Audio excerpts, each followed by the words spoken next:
Hi friends, कैसे हो आप सब। आई होप बहुत बहुत अच्छे हो गए, बहुत बहुत अच्छे रहते हो आप। तो दोस्तों, आपकी डिमांड पे ही आज हम लाए भारत की राज व्यवस्था, इंडियन पॉलिटी, ठीक है, जो कि हमारी पूरी की पूरी लक्ष्मीकांत से कवर की गई है, इंडियन पॉलिटी, ठीक है फ्रेंड्स। तो इसमें आप देख सकते हैं, जैसा कि आपको ऊपर पिक्चर में दिखाई दे रहा है कि ये क्या लिखा हुआ है कि भारत की राज व्यवस्था, अंतरिम मंडल, मूल अधिकार, संविधान निर्माती समिति, संविधान के आत्म मूल अधिकार, ठीक है। तो फ्रेंड्स, जैसा कि आप देख सकते हो, जैसे संविधान निर्माता समिति है, संविधान की अनुसूची है, भाग, अनुच्छेद एवं संबंधित वितरण है, ठीक है। राष्ट्रपति और उनके कार्यकाल से संबंधित सारी बातें, ठीक है। राष्ट्रपति का कार्यकाल हमारे लिए क्यों इंपॉर्टेंट होता है, कितना कार्यकाल होता है, राष्ट्रपति क्यों इंपॉर्टेंट है, देश के मतलब क्यों मुख्य मतलब इन्हें माना जाता है, ठीक है। वो राष्ट्रपति, उनके कार्यकाल, जैसा आप देख सकते हो, केशवानंद भारती, ठीक है, बनाम केरल राज्य वाला, कितना मतलब हमारा वो रहा था ये वाला केस, जब 42 संशोधन के तहत पंथ निरपेक्ष गणराज्य, ये सारी चीजें मतलब लाई गई थी हमारे संविधान में, ठीक है। न्यायपालिका, कार्यपालिका, प्रधानमंत्री, फ्रेंड्स ये सारे टॉपिक जितना भी यहाँ पे लिखा हुआ है, संचित निधि, राष्ट्रीय मानवाधिकार जो ह्यूमन राइट्स होते हैं, नियंत्रक एवं महालेखा परीक्षक, सीएजी, कैग, ठीक है, संविधान की आत्मा, मूल अधिकार, कैबिनेट मिशन, कैबिनेट मिशन के तहत हमारे संविधान बनाने की बात कही गई थी, ठीक है। संविधान के स्रोत, संविधान की प्रस्तावना, प्रस्तावना को कहा जाता है कि मतलब संविधान का अंग माना गया है इसको, प्रस्तावना को, ठीक है। जो जैसा आप देख सकते हैं एनसीईआरटी वगैरह में तो लिखा होता है पहले पेज पे संविधान का जो मतलब ये है प्रस्तावना, ठीक है, प्रेमबल बोलते हैं इसको हम।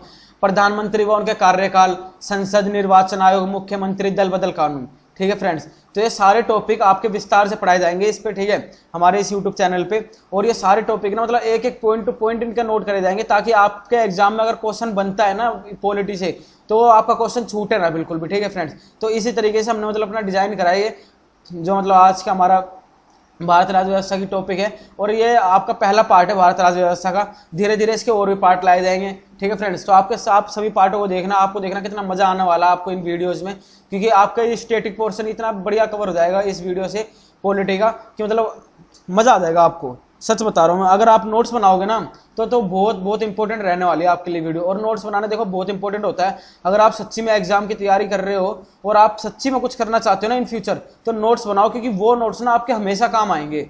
जो आप अपने हाथों से नोट्स बनाओगे, वो आपके हैंड राइटिंग वाले नोट्स ना हमेशा आपके काम आएंगे। क्यों? क्योंकि आप अगर किसी बुक से पढ़ते हो या किसी पीडीएफ नोट से पढ़ते हो ना, तो वो चीजें चलो ठीक है, पढ़ रहे हो ठीक है, बट जो आपके हैंड राइटिंग के नोट्स होते हैं ना, वो नोट्स बहुत बहुत जल्दी आपके माइंड को कवर करते हैं। समझ रहे हो मैं क्या कहना चाह रहा हूँ? मतलब जो आपकी हैंड राइटिंग होती है ना, वो बहुत जल्दी आपके माइंड में बैठ जाती है, ठीक है। तो इसलिए अपना हाथ से नोट्स बनाओ। हाँ, शुरू में मेहनत लगती है नोट्स बनाने में, बट एक बार नोट्स बन जाते हैं ना, तो उसके बाद आप रिवीजन करो, आपको सब कुछ याद हो जाता है। इसलिए notes is a most important. इसलिए मैं बार बार आपको इसलिए वो करता हूँ फोर्स कि आप नोट्स बनाओ, नोट्स बनाओ, क्योंकि नोट्स जो है ना मोस्ट इंपोर्टेंट है, सच बता रहा हूँ, जो भारतीय राज्य व्यवस्था है, ठीक है, इसके लिए तो है ही है इंपॉर्टेंट नोट्स, ठीक है फ्रेंड्स। तो आगे बढ़ते हैं, देखते हैं हमारा पहला टॉपिक क्या है। तो फ्रेंड्स, हमारा पहला टॉपिक है भारत का संविधान, ठीक है। जो पॉलिटी है ये यहीं से शुरुआत होती है कि भारत का संविधान से, ठीक है, कि भारत का जो संविधान है उसको क्यों लाया गया, क्या था, ठीक है, इन सब के बारे में बात कर लेते हैं थोड़ी सी। भारत का सर्वोच्च विधान है जो संविधान सभा द्वारा 26 नवंबर 1949 को पारित हुआ था तथा 26 जनवरी 1950 से प्रभावी हुआ, ठीक है फ्रेंड्स। तो इसमें यह कहना चाह रहा है कि भारत का सर्वोच्च विधान है जो संविधान सभा द्वारा 26 नवंबर 1949 को पारित हुआ था और 26 जनवरी 1950 से प्रभावी हुआ, ठीक है। मतलब 26 नवंबर 1949 को इसको पारित कर दिया गया था, ठीक है। जो हमारा क्या है, जो हमारा भारतीय संविधान है, 26 नवंबर 1949 को इसको पारित कर दिया गया था। और नेक्स्ट ईयर यानी एक साल बाद ही 26 जनवरी 1950 से प्रभावी हुआ। क्या प्रभावी का मतलब? इस पे अमल करा गया, ये मतलब काम में आया जो हमारा संविधान था, ठीक है, ठीक है फ्रेंड्स। यह दिन 26 नवंबर भारत के संविधान दिवस के रूप में घोषित किया गया, जबकि 26 जनवरी का दिन भारत में गणतंत्र दिवस के रूप में मनाया जाता है, ठीक है। अगर फ्रेंड्स आपसे एग्जाम में पूछा जाता है कि 26 नवंबर किस दिवस के रूप में मनाया जाता है, तो संविधान दिवस के रूप में मनाया जाता है, ठीक है। या ऐसे क्वेश्चन आ सकता है कि संविधान दिवस किस रूप में, मतलब किस रूप में मनाया जाता है, ठीक है, या किस रूप में घोषित किया गया, तो वहां पे आपके पास ऑप्शन हो सकता है 26 नवंबर भी, 26 जनवरी भी। तो आपको अगर आपको संविधान दिवस आ रहा ना मतलब क्वेश्चन में, तो आप 26 नवंबर ही आंसर करोगे, ठीक है, ये आपको याद रखना है। और अगर 26 जनवरी आ रही है ना कहीं पे, तो गणतंत्र दिवस है अपना है, ठीक है, गणतंत्र दिवस है जिस दिन से हमारा संविधान क्या हुआ था, लागू हुआ था, ठीक है फ्रेंड्स, ठीक है। भीमराव अंबेडकर को भारतीय संविधान का प्रधान वास्तुकार या निर्माता कहा जाता है। ठीक है, तो जो हमारे भीमराव अंबेडकर है, ठीक है, ये मतलब बहुत इंपॉर्टेंट है हमारे संविधान का अगर रोल देखा जाए तो, क्योंकि जो मतलब संविधान की कमेटी थी ना, उस कमेटी के जो अध्यक्ष थे वो भीमराव अंबेडकर ही थे। 7 लोगों की कमेटी थी टोटल है। ठीक है, तो उसके अध्यक्ष यही थे जो भीमराव अंबेडकर थे। और इनसे जुड़े हुए काफी फैक्ट एग्जाम में आते, जैसे महज सत्याग्रह हो गया, ठीक है, अनटचेबिलिटी होगी, तो इनको मतलब इन्होंने बहुत इनके ऊपर वर्क करा था इंडिया में, तो इसलिए इनको मतलब काफी एक मतलब दर्जा दिया जाता है इंडिया में। ठीक है, और हमारे जो कॉन्स्टिट्यूशन के निर्माता है वो भी यही नहीं कहा जाता है, इन्होंने जैसे आप देख सकते हैं यहाँ पे लिखा है वास्तुकार या निर्माता कहा जाता है। ठीक है, तो इसका मतलब है कि जो हमारा भारतीय संविधान है ना, उसको जो डिजाइन दिया गया है, डिजाइन इन द सेंस मतलब जैसा आप फोटो में देख रहे हो उसके ऊपर डिजाइन बना, ये डिजाइन नहीं, इसके अंदर का जो डिजाइन मतलब कि जैसे हमारे कानून बनाए गए हैं, ठीक है, तो हमारे कानून को एक एक मतलब हिस्सा जो है कानून का सोच समझ के और मतलब हर देश से मिला के कानून की किसी की नाप मतलब नाप तोल में हमारा कानून किसी से डाउन ना हो, किसी से ज्यादा मतलब एग्रेसिव ना हो, तो इन सारी चीजों को माइंड में रखते हुए भीमराव अंबेडकर ने क्या करा है, हमारे संविधान को डिजाइन दिया। ठीक है, इसलिए वास्तुकार की संज्ञा इन्हें दी गई है। ठीक है, अगर संविधान का वास्तुकार के नाम से आता है तो वैसे तो एडमिन लुटेंस वगैरह के इनके नाम आ जाते हैं, पर जो भीमराव अंबेडकर है ना, इन्हें कहा जाता है वास्तुकार निर्माता। ठीक है, ठीक है फ्रेंड्स, भारत का संविधान विश्व के किसी भी गणतांत्रिक देश के सबसे लंबा लिखित संविधान है। तो फ्रेंड्स, जो हमारा इंडियन कॉन्स्टिट्यूशन है ना, भारतीय संविधान, ये क्या है कि लिखित संविधान सबसे बड़ा है। ठीक है, और मैं आपको बता देता हूं कि विश्व का ना पहला लिखित संविधान, ठीक है, विश्व का पहला लिखित लोकतांत्रिक संविधान बनाने का श्रेय किसको है? अमेरिका को जाता है, ये आप सबको पता होगा। अगर पूरे वर्ल्ड की बात करें हम, तो जो विश्व का मतलब लोकतांत्रिक संविधान होता है किसको जाता है? अमेरिका को जाता है। ठीक है, बनाने का। और आपको पता ही होगा जैसे अमेरिका में जो है राष्ट्रपति का पद नहीं है। ठीक है, जैसे हमारे भारत में राष्ट्रपति का पद है, अमेरिका में राष्ट्रपति का पद नहीं होता बिल्कुल भी। वहां पे क्या होता है अमेरिका में? वहां पे आपके पीएम होते हैं जो सबसे मतलब शीर्ष माने जाते हैं। ठीक है फ्रेंड्स, आपके पीएम सबसे शीर्ष माने जाते हैं कहाँ? अमेरिका में। तो जो अमेरिका का मतलब अगर सबसे पहले बात करी जाए ना संविधान की, तो सबसे पहले लिखित संविधान, जो लिखा हुआ संविधान था, अमेरिका का आया था। ठीक है, सबसे पहले अमेरिका का आया था। पर जबकि अगर विश्व में सबसे बड़ा, वर्ल्ड में सबसे बिग, सबसे बड़ा और सबसे लोकतांत्रिक मतलब लिखित और लोकतांत्रिक, ठीक है, इसका मतलब होता है कि लोकतांत्रिक होता है कि मतलब जो कानून वाला होता है। ठीक है, जैसे आज हमारे में संविधान है तो लोकतंत्र है। ठीक है, जैसे मीडिया है, लोकसभा है, राज्यसभा है, कहा जाता है कि ये मतलब लोकतंत्र के 3 अंग होते हैं। ठीक है, तो इसी प्रकार से लोकतंत्र क्या होता है? लोकतंत्र हमारा ये होता है कि जो इन तीनों चीजों से मिलकर बना हो। ठीक है, तो लोकतांत्रिक संविधान जो होता है वो किसका है? भारत का है, सबसे बड़ा विश्व में। ठीक है, और सबसे पहले किसने बनाया था? अमेरिका ने, जो सबसे पहले बनाया था। ठीक है फ्रेंड्स, और एक चीज और बता देता हूं मैं आपको कि भारत में ना 190 वर्ष, कम से कम 190 वर्ष माने जाते हैं कि 190 वर्ष तक ब्रिटिश शासन का प्रभाव था। ठीक है, भारत के ऊपर। तो जब 190 वर्ष तक ब्रिटिश शासन का प्रभाव था, तो इसके बाद ना जो इसके मतलब इंडिया के ऊपर जब एक बात था, कोई भी देश अगर किसी देश को मतलब एक तरह उपनिवेश बनाता है अपने, जैसे इंडिया उपनिवेश था ब्रिटिशों का। ठीक है, उपनिवेश मतलब क्या होता है कि यहाँ से कच्चा माल लिया, अपने देश में जाके उसकी बढ़िया चीजें बना ली और फिर उन चीजों को ला के दोबारा यहाँ पे बेच रहे हैं। ठीक है, तो इसको क्या कहा जाएगा? इसको उपनिवेश कहा जाता है। जैसे एग्जाम में उपनिवेश आता है तो बच्चे हमेशा कंफ्यूज ही रहते हैं कि यार उपनिवेश में हम क्या समझे अब इसमें। ठीक है, तो इसका यही मतलब होता है कि आपके देश से कच्चा माल लेके जा रहे हैं, वो वहां पे उसकी बढ़िया चीज बना रहे हैं। आपके देश से कोई चीज अगर 10 रुपए में खरीद रहे हैं तो वो चीज को मतलब बढ़िया आगे करके और उसी चीज को यहाँ पे लाके कितने में? 500 रुपए में बेचा जा रहा है। ठीक है, तो आप देख सकते हो कि उपनिवेश बनाया था ब्रिटेन ने, इस तरीके से इंडिया को लूटा गया था। ठीक है, तो 190 वर्ष तक ब्रिटिश शासन का प्रभाव इस पे जब रहा था, तो दोस्तों कहीं ना कहीं राजनीतिक एवं संवैधानिक विकास जो होता है ना, वो असर पड़ता है किस पे? इंडिया पे। जो उनकी राजनीतिक करने का, जो उनकी राजनीति का तरीका था और जो मतलब संवैधानिक विकास उन्होंने जैसे करे, जैसे रेगुलेटिंग एक्ट आए थे 1773 में, 84 में 1833 का चार्टर एक्ट, 53 का चार्टर एक्ट 1861 में आया, फिर 92 में आया, 1909 में पार्लियामेंट सुधार आया। ठीक है, जो ऐसे एक्ट आए ना सारे, तो इनको क्या कहा जाता है? इनको कहा जाता है संवैधानिक विकास। ठीक है, संवैधानिक विकास कहा जाता है इनको। तो जैसे ये चीजें हैं, तो जब ये चीजें इंडिया में रही हैं ब्रिटिश के द्वारा बनाए गए कानून वगैरह, तो इससे क्या होगा कि जो इंडियंस हैं, इंडियन पे इनका मतलब काफी प्रभाव रहेगा, काफी समय तक रहेगा।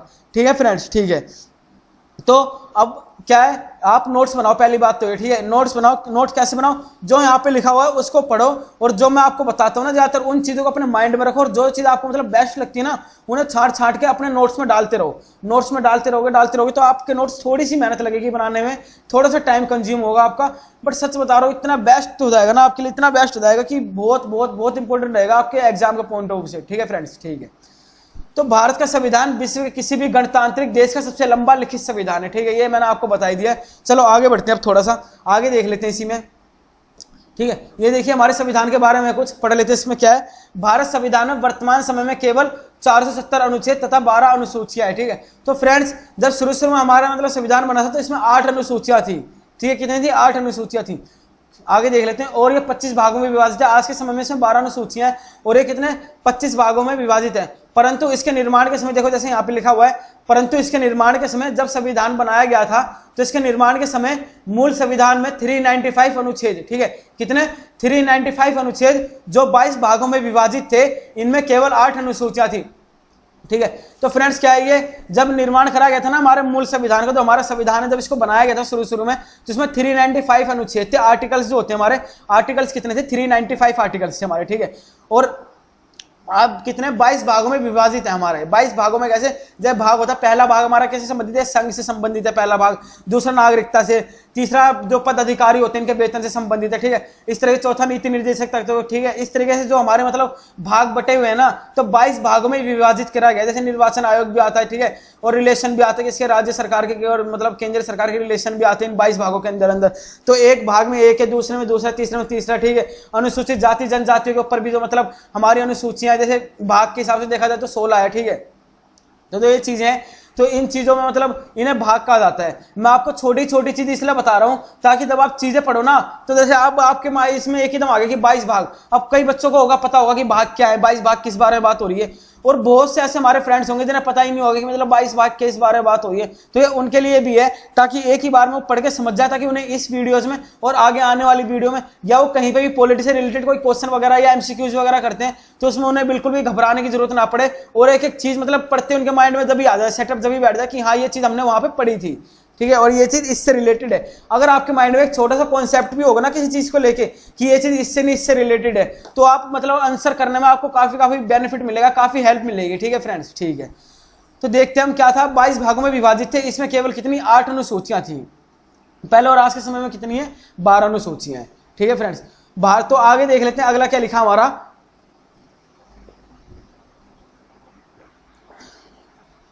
अगला है हमारा भारतीय संविधान लिखने वाली सभा में, जो भारतीय संविधान लिखने वाली सभा थी इसमें कितने सदस्य थे, 299। ठीक है, जिसके अध्यक्ष डॉक्टर राजेंद्र प्रसाद थे। तो ये क्या, अब आप कहोगे कि पहले तो हमने ये बताया कि BR अम्बेडकर इसके प्रमुख थे। ठीक है, और उनकी जो 7 सदस्यीय कमेटी बनी हुई थी, पहले मैंने आपको ये बताया अभी पीछे वाली स्लाइड में, तो मैं बता देता हूं आपको कि संविधान लिखने का मतलब इन द सेंस ये है इसमें कि 299 सदस्य थे। इनका काम क्या था, इनका काम था कि जो संविधान सभा जैसे कमेटी तो उन्होंने बनाई, बताई चीजें उन्होंने सारा कॉन्स्टिट्यूशन में सब कुछ डाला है। किन्ने, जो 7 जनों की कमेटी थी जिसके अध्यक्ष भीमराव अम्बेडकर थे। ठीक है, उन्होंने जो उन 7 लोगों ने मिलकर सारे संविधान मतलब जो संविधान था उसको मूल रूप से तैयार करा। किससे, मूल रूप से।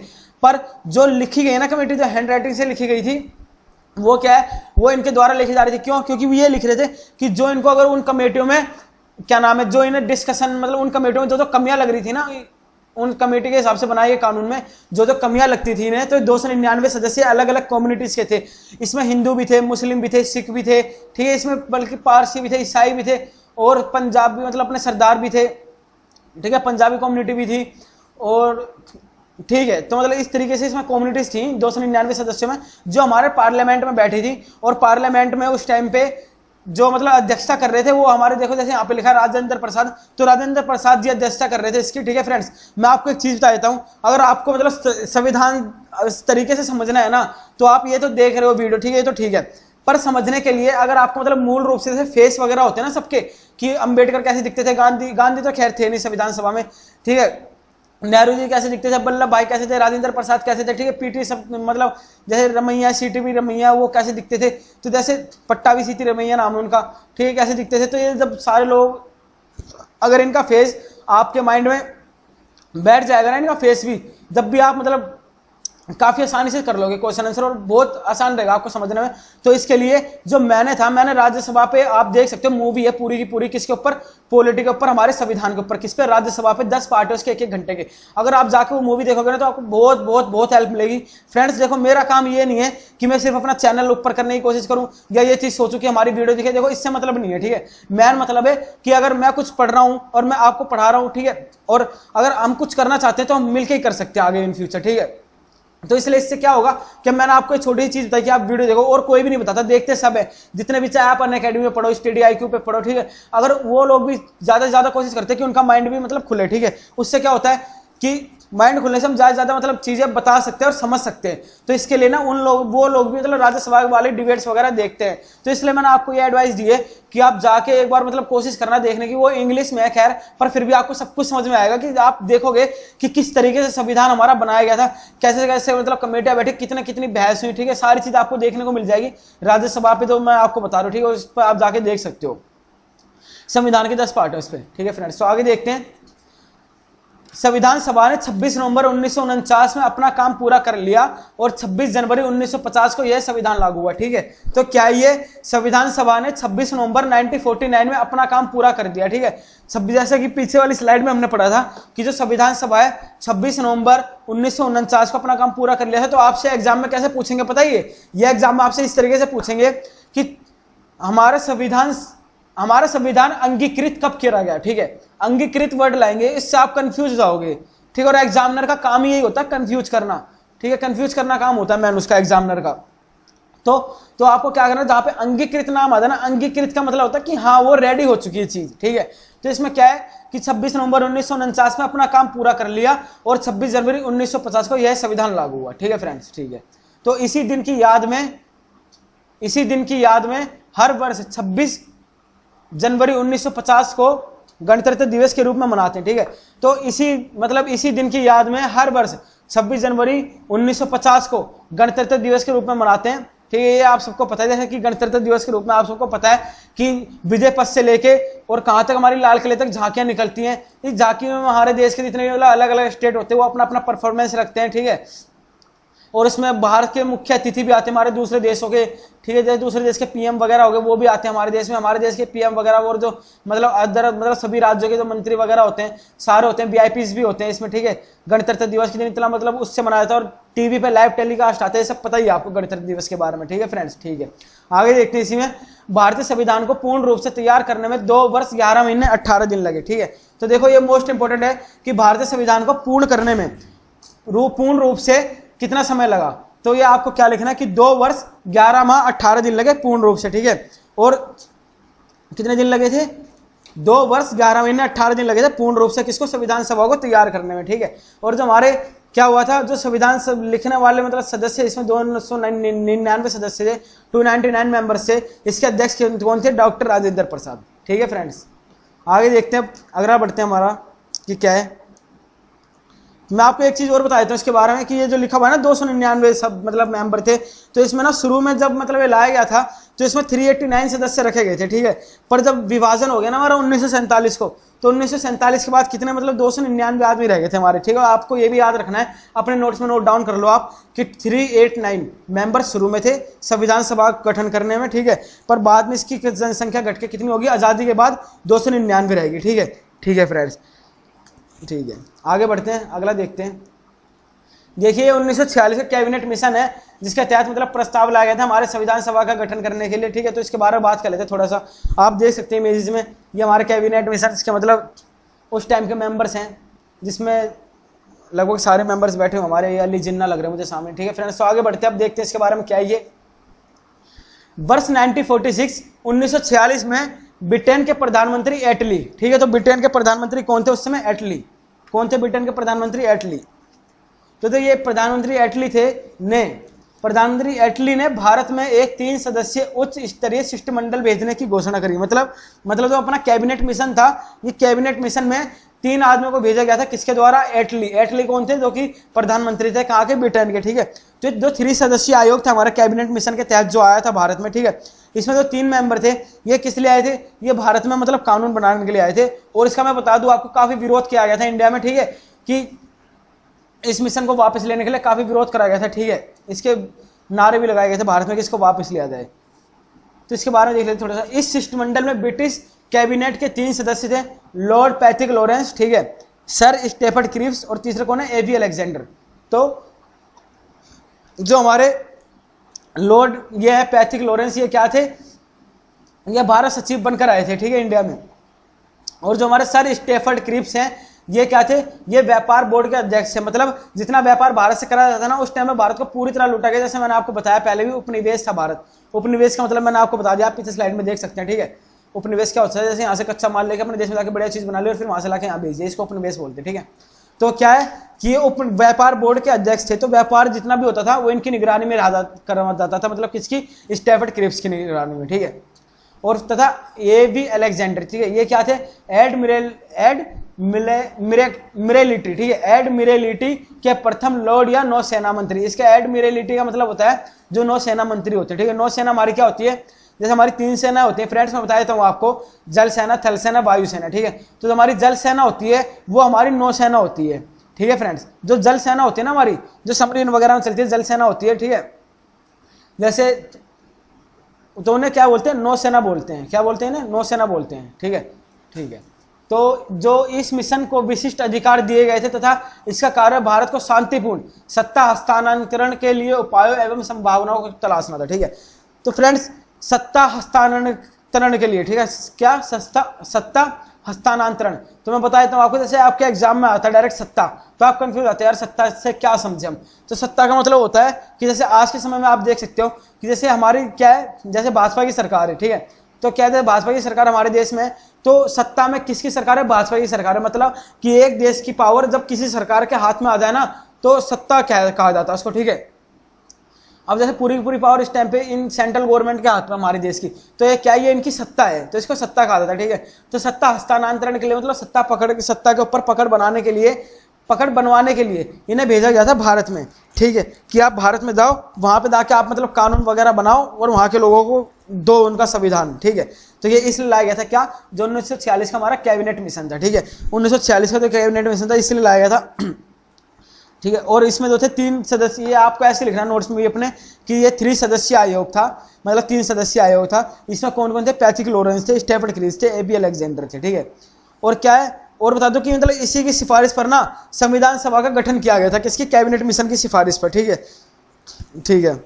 और बता देता हूँ आपको कि जो गांधी जी थे ना, अगर गांधी जी की बात करी जाए तो हमारे संविधान सभा के सदस्य नहीं थे। अगर एग्जाम में आता है कि संविधान सभा के सदस्यों में गांधी जी मुख्य सचिव के रूप में रखा गया था इन्हें, तो हाँ और ना आ जाता है ऑप्शन, नहीं तो ऑप्शन में 4 ऑप्शन आते हैं कि मुख्य सचिव कौन रखे गए थे, या मतलब कुछ भी बड़ा ही ऑप्शन पूछेंगे अगर गांधी जी का नाम आएगा तो, ठीक है। तो बच्चे उस पर क्लिक करके आ जाते हैं कि हाँ ये सही है, ये सही है। पर अगर संविधान सभा की बात करी जाए ना तो हमारे गांधी जी मतलब इसके सदस्य नहीं थे, किसके, संविधान सभा के, ठीक है। पर हाँ जो मतलब हमारे BR भीमराव अंबेडकर थे ना, इनको इनकी सलाह के बाद इनका अध्यक्ष बनाया गया था, ठीक है। गांधी जी ने कहा था कि देखो अगर भारत में जो हमारा संविधान बन रहा है ना, अगर कोई भी व्यक्ति है जो भारत में मतलब संविधान बना सकता है अच्छे तरीके से और जो मतलब एक अच्छा रूप दे सकता है संविधान को, तो सिर्फ भारत में एक ही व्यक्ति भीमराव अंबेडकर, ठीक है। ऐसा कहना था गांधी का, तो इसलिए इन्हें इसका अध्यक्ष बनाया गया था। और बीच में इन्होंने मतलब अध्यक्षता अपनी छोड़ दी थी, किसने, BR अंबेडकर ने। जब इन्होंने अपनी मतलब संविधान समिति से अध्यक्षता छोड़ दी थी उसके बाद मतलब पूरी जो संविधान समिति थी ना वो पूरी हिल चुकी थी कि अब संविधान किस तरह बनाया जाए, ठीक है। और इतने मेंबर्स होने के बाद मतलब संविधान का उन्हें मतलब एक जो मॉडल होता है ना, जो संविधान का मॉडल होता है वो तैयार ही नहीं कर पा रहे थे सारे मिलकर, ठीक है। फिर उसके बाद जो वल्लभ भाई पटेल थे वो गए थे इनके पास, किसके पास, BR अंबेडकर के पास। उन्होंने इससे बात करी, उन्होंने कहा इनसे, कह रहे कि आप आइए और प्लीज मतलब संविधान सभा का गठन कीजिए, ये मतलब इसका मॉडल दीजिए, इसका प्रारूप दीजिए संविधान को, नहीं तो अगर भारत में ऐसी रहा तो इसका मतलब इसका प्रारूप नहीं मिल पाएगा संविधान का। तो इन्होंने मतलब ये कोई चीज लाए थे, कोई अमेंडमेंट लाए थे, ठीक है, शायद आरक्षण से रिलेटेड था या कुछ और, आरक्षण से रिलेटेड था शायद। तो तब ये रहे थे प्रस्ताव, तो इससे जब इन्होंने कहा कि नहीं वो प्रस्ताव तो पास होगा, तो इन्होंने कहा, वल्लभ भाई ने कह रहे कि नहीं ये तो मतलब काफी मुश्किल है, कोई भी मतलब इसके सब इसके खिलाफ ही हैं। तो इन्होंने क्या करा था, BR अंबेडकर ने, इन्होंने अपना इस्तीफा लिख के और उनके हाथ में पकड़ा दिया था, किनके हाथ में, वल्लभ भाई पटेल के हाथ में, ठीक है। इन्होंने कहा कि ये मेरा इस्तीफा है, अगर वो नहीं लाया जाएगा तो मैं अपना इस्तीफा दे रहा हूँ संविधान सभा की कमेटी से, ठीक है, और मुझे संविधान नहीं बनाना। तो उन्होंने क्या करा, उसी टाइम वल्लभ भाई पटेल ने मतलब 10-15 मिनट बैठ के वहां पे सोचते रहे, ठीक है, चुपचाप बिल्कुल बिना कुछ बात करे BR अंबेडकर से। उसके बाद उन्होंने जो मतलब जो BR अंबेडकर ने जो इन्हें वो दिया था ना अपना, जो मतलब इन्हें पत्र दिया था कि वो मतलब क्या कर रहे, छोड़ रहे हैं ये कमेटी, ठीक है, ये डिसीजन ले चुके थे। तो उसके बाद इन्होंने क्या करा, वल्लभ भाई पटेल ने वो पर्चा फाड़ दिया इनका, कह रहे कि आप कमेटी से मतलब ऐसे नहीं कर सकते और जैसा आप चाहते हो मैं कोशिश करूंगा कि वैसे ही हो। और फिर वैसे ही हुआ था, जब जाके दोबारा आए थे अपने किसमें, संविधान सभा में। ये सब आप देख सकते हो किसमें, जो मैंने आपको बताया कि राज्यसभा टीवी पर डिबेट होती है, वो डिबेट नहीं है, 10 पार्ट है किसके, भारतीय संविधान के, राज्यसभा टीवी पे आप उस पर जाके देखोगे ना तो आपको उसमें पता लग जाएगा सब कुछ, ठीक है फ्रेंड्स, ठीक है। तो आगे बढ़ते हैं अब, कहाँ पे आ गया था हमारा, तो उपायों एवं संभावनाओं को तलाशना था। ठीक है, तो ये हमारा कैबिनेट मिशन था जो लाया गया था 1946 में। ठीक है फ्रेंड्स, तो आगे बढ़ते हैं। आप समझ चुके हो कैबिनेट मिशन किससे संबंधित था, हमारी संविधान सभा से संबंधित था।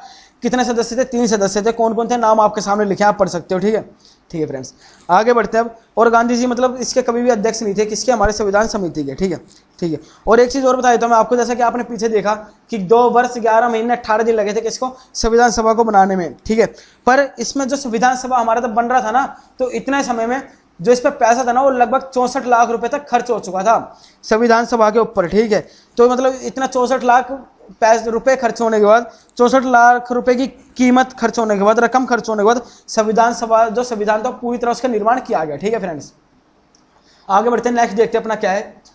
अगला हमारा कैबिनेट मिशन। ठीक है, जैसे कि पीछे आया कैबिनेट मिशन, वैसे अब कैबिनेट मिशन के बारे में बात करें तो इसका मुख्य उद्देश्य क्या क्या था। तो देखो कैबिनेट जो मिशन था, इसके बारे में मैंने आपको पहले बताया क्या था इसका मुख्य उद्देश्य, संविधान सभा का गठन करना, यह इसका मुख्य उद्देश्य था। ठीक है, मुख्य उद्देश्य क्या था, संविधान सभा का गठन करना। दूसरा क्या है, भारत का विभाजन, यह गौण उद्देश्य था कि मतलब भारत का विभाजन, कि पाकिस्तान और किसको, इंडिया को अलग करना है इसके, और इसको क्या है, इसके बीच में रेखा खींचनी है। तो ये भी इसका मतलब एक उद्देश्य था, गौण उद्देश्य था। ठीक है, गौण मतलब इंपॉर्टेंट उद्देश्य था कि भारत और इसका मतलब विभाजन करना है। ठीक है फ्रेंड्स, अगला देखते हैं हमारा तीसरा पॉइंट जो है इसका, संविधान सभा के सदस्यों का निर्वाचन जनता के द्वारा अप्रत्यक्ष रूप से होगा। कि जो संविधान सभा के सदस्य होंगे ना, जो भी संविधान सभा बनाएंगे, जैसे कि मैंने आपको बताया कि संविधान सभा बनाई गई थी, 7 लोगों की कमेटी थी, तो जो मतलब ये निर्वाचन होता ना, ये अप्रत्यक्ष रूप से हुआ था। ठीक है, एक होता है प्रत्यक्ष रूप से, जो हम वोटिंग करते हैं ना, वोटिंग के टाइम पे कैसे, जैसे आप मान लो विधानसभा लेजिस्लेटिव के मतलब वोट हो रहे हैं, या राज्यसभा गलत बोल रहा हूँ मैं, ये विधानसभा के हो रहे हैं। ठीक है, या विधान परिषद के हो रहे हैं, या विधानमंडल के चुनाव हो रहे हैं, तो उसमें जैसे होगा, उसमें क्या होगा, आप प्रत्यक्ष चुनाव नहीं होगा, उसमें प्रत्यक्ष चुनाव होता है। ठीक है, आप प्रत्यक्ष चुनाव आपका किसका होता है, जैसे राष्ट्रपति होगा, इनके लिए तो होगा अप्रत्यक्ष चुनाव होगा वो। ठीक है फ्रेंड्स, तो ये अप्रत्यक्ष चुनाव होता है, तो उनके सदस्यों के लिए अप्रत्यक्ष चुनाव कराया गया था। अप्रत्यक्ष चुनाव में होता कि एक कमेटी होती है पूरी की पूरी, उस कमेटी में से मतलब कुछ मेंबर वोट डालते, तो उसमें 3/4 या 2/3 ऐसे मतलब होता है कि इतना मतलब वोटिंग होनी चाहिए। ठीक है, जब भी वो निर्वाचित सदस्य को माना जाएगा कि हाँ ये निर्वाचित होकर आया है इस कमेटी से या इस उससे। ठीक है, अगला देखते हैं हमारा, संविधान सभा का एक सदस्य 10 लाख जनसंख्या पर चुना जाएगा। मतलब क्या था कि संविधान सभा का एक सदस्य 10 लाख जनसंख्या पर चुना जाएगा। तो 10 लाख जनसंख्या कैसे, जैसे 10 लाख जनसंख्या है किसी इलाके की, तो वहां से अगर जो वोटिंग होगी तो उसमें से हमारा जो है संविधान सभा का एक सदस्य चुना जाएगा। ठीक है, 10 लाख की जनसंख्या की जो वोटिंग होगी, इसमें से भी हमारा चुनाव में मतलब कैसे चुना जाएगा, 1/3 या 2/4 या 1/2 इस तरीके से चुना जाएगा। ठीक है, जो हमारे संविधान सभा का सदस्य होगा उसके लिए।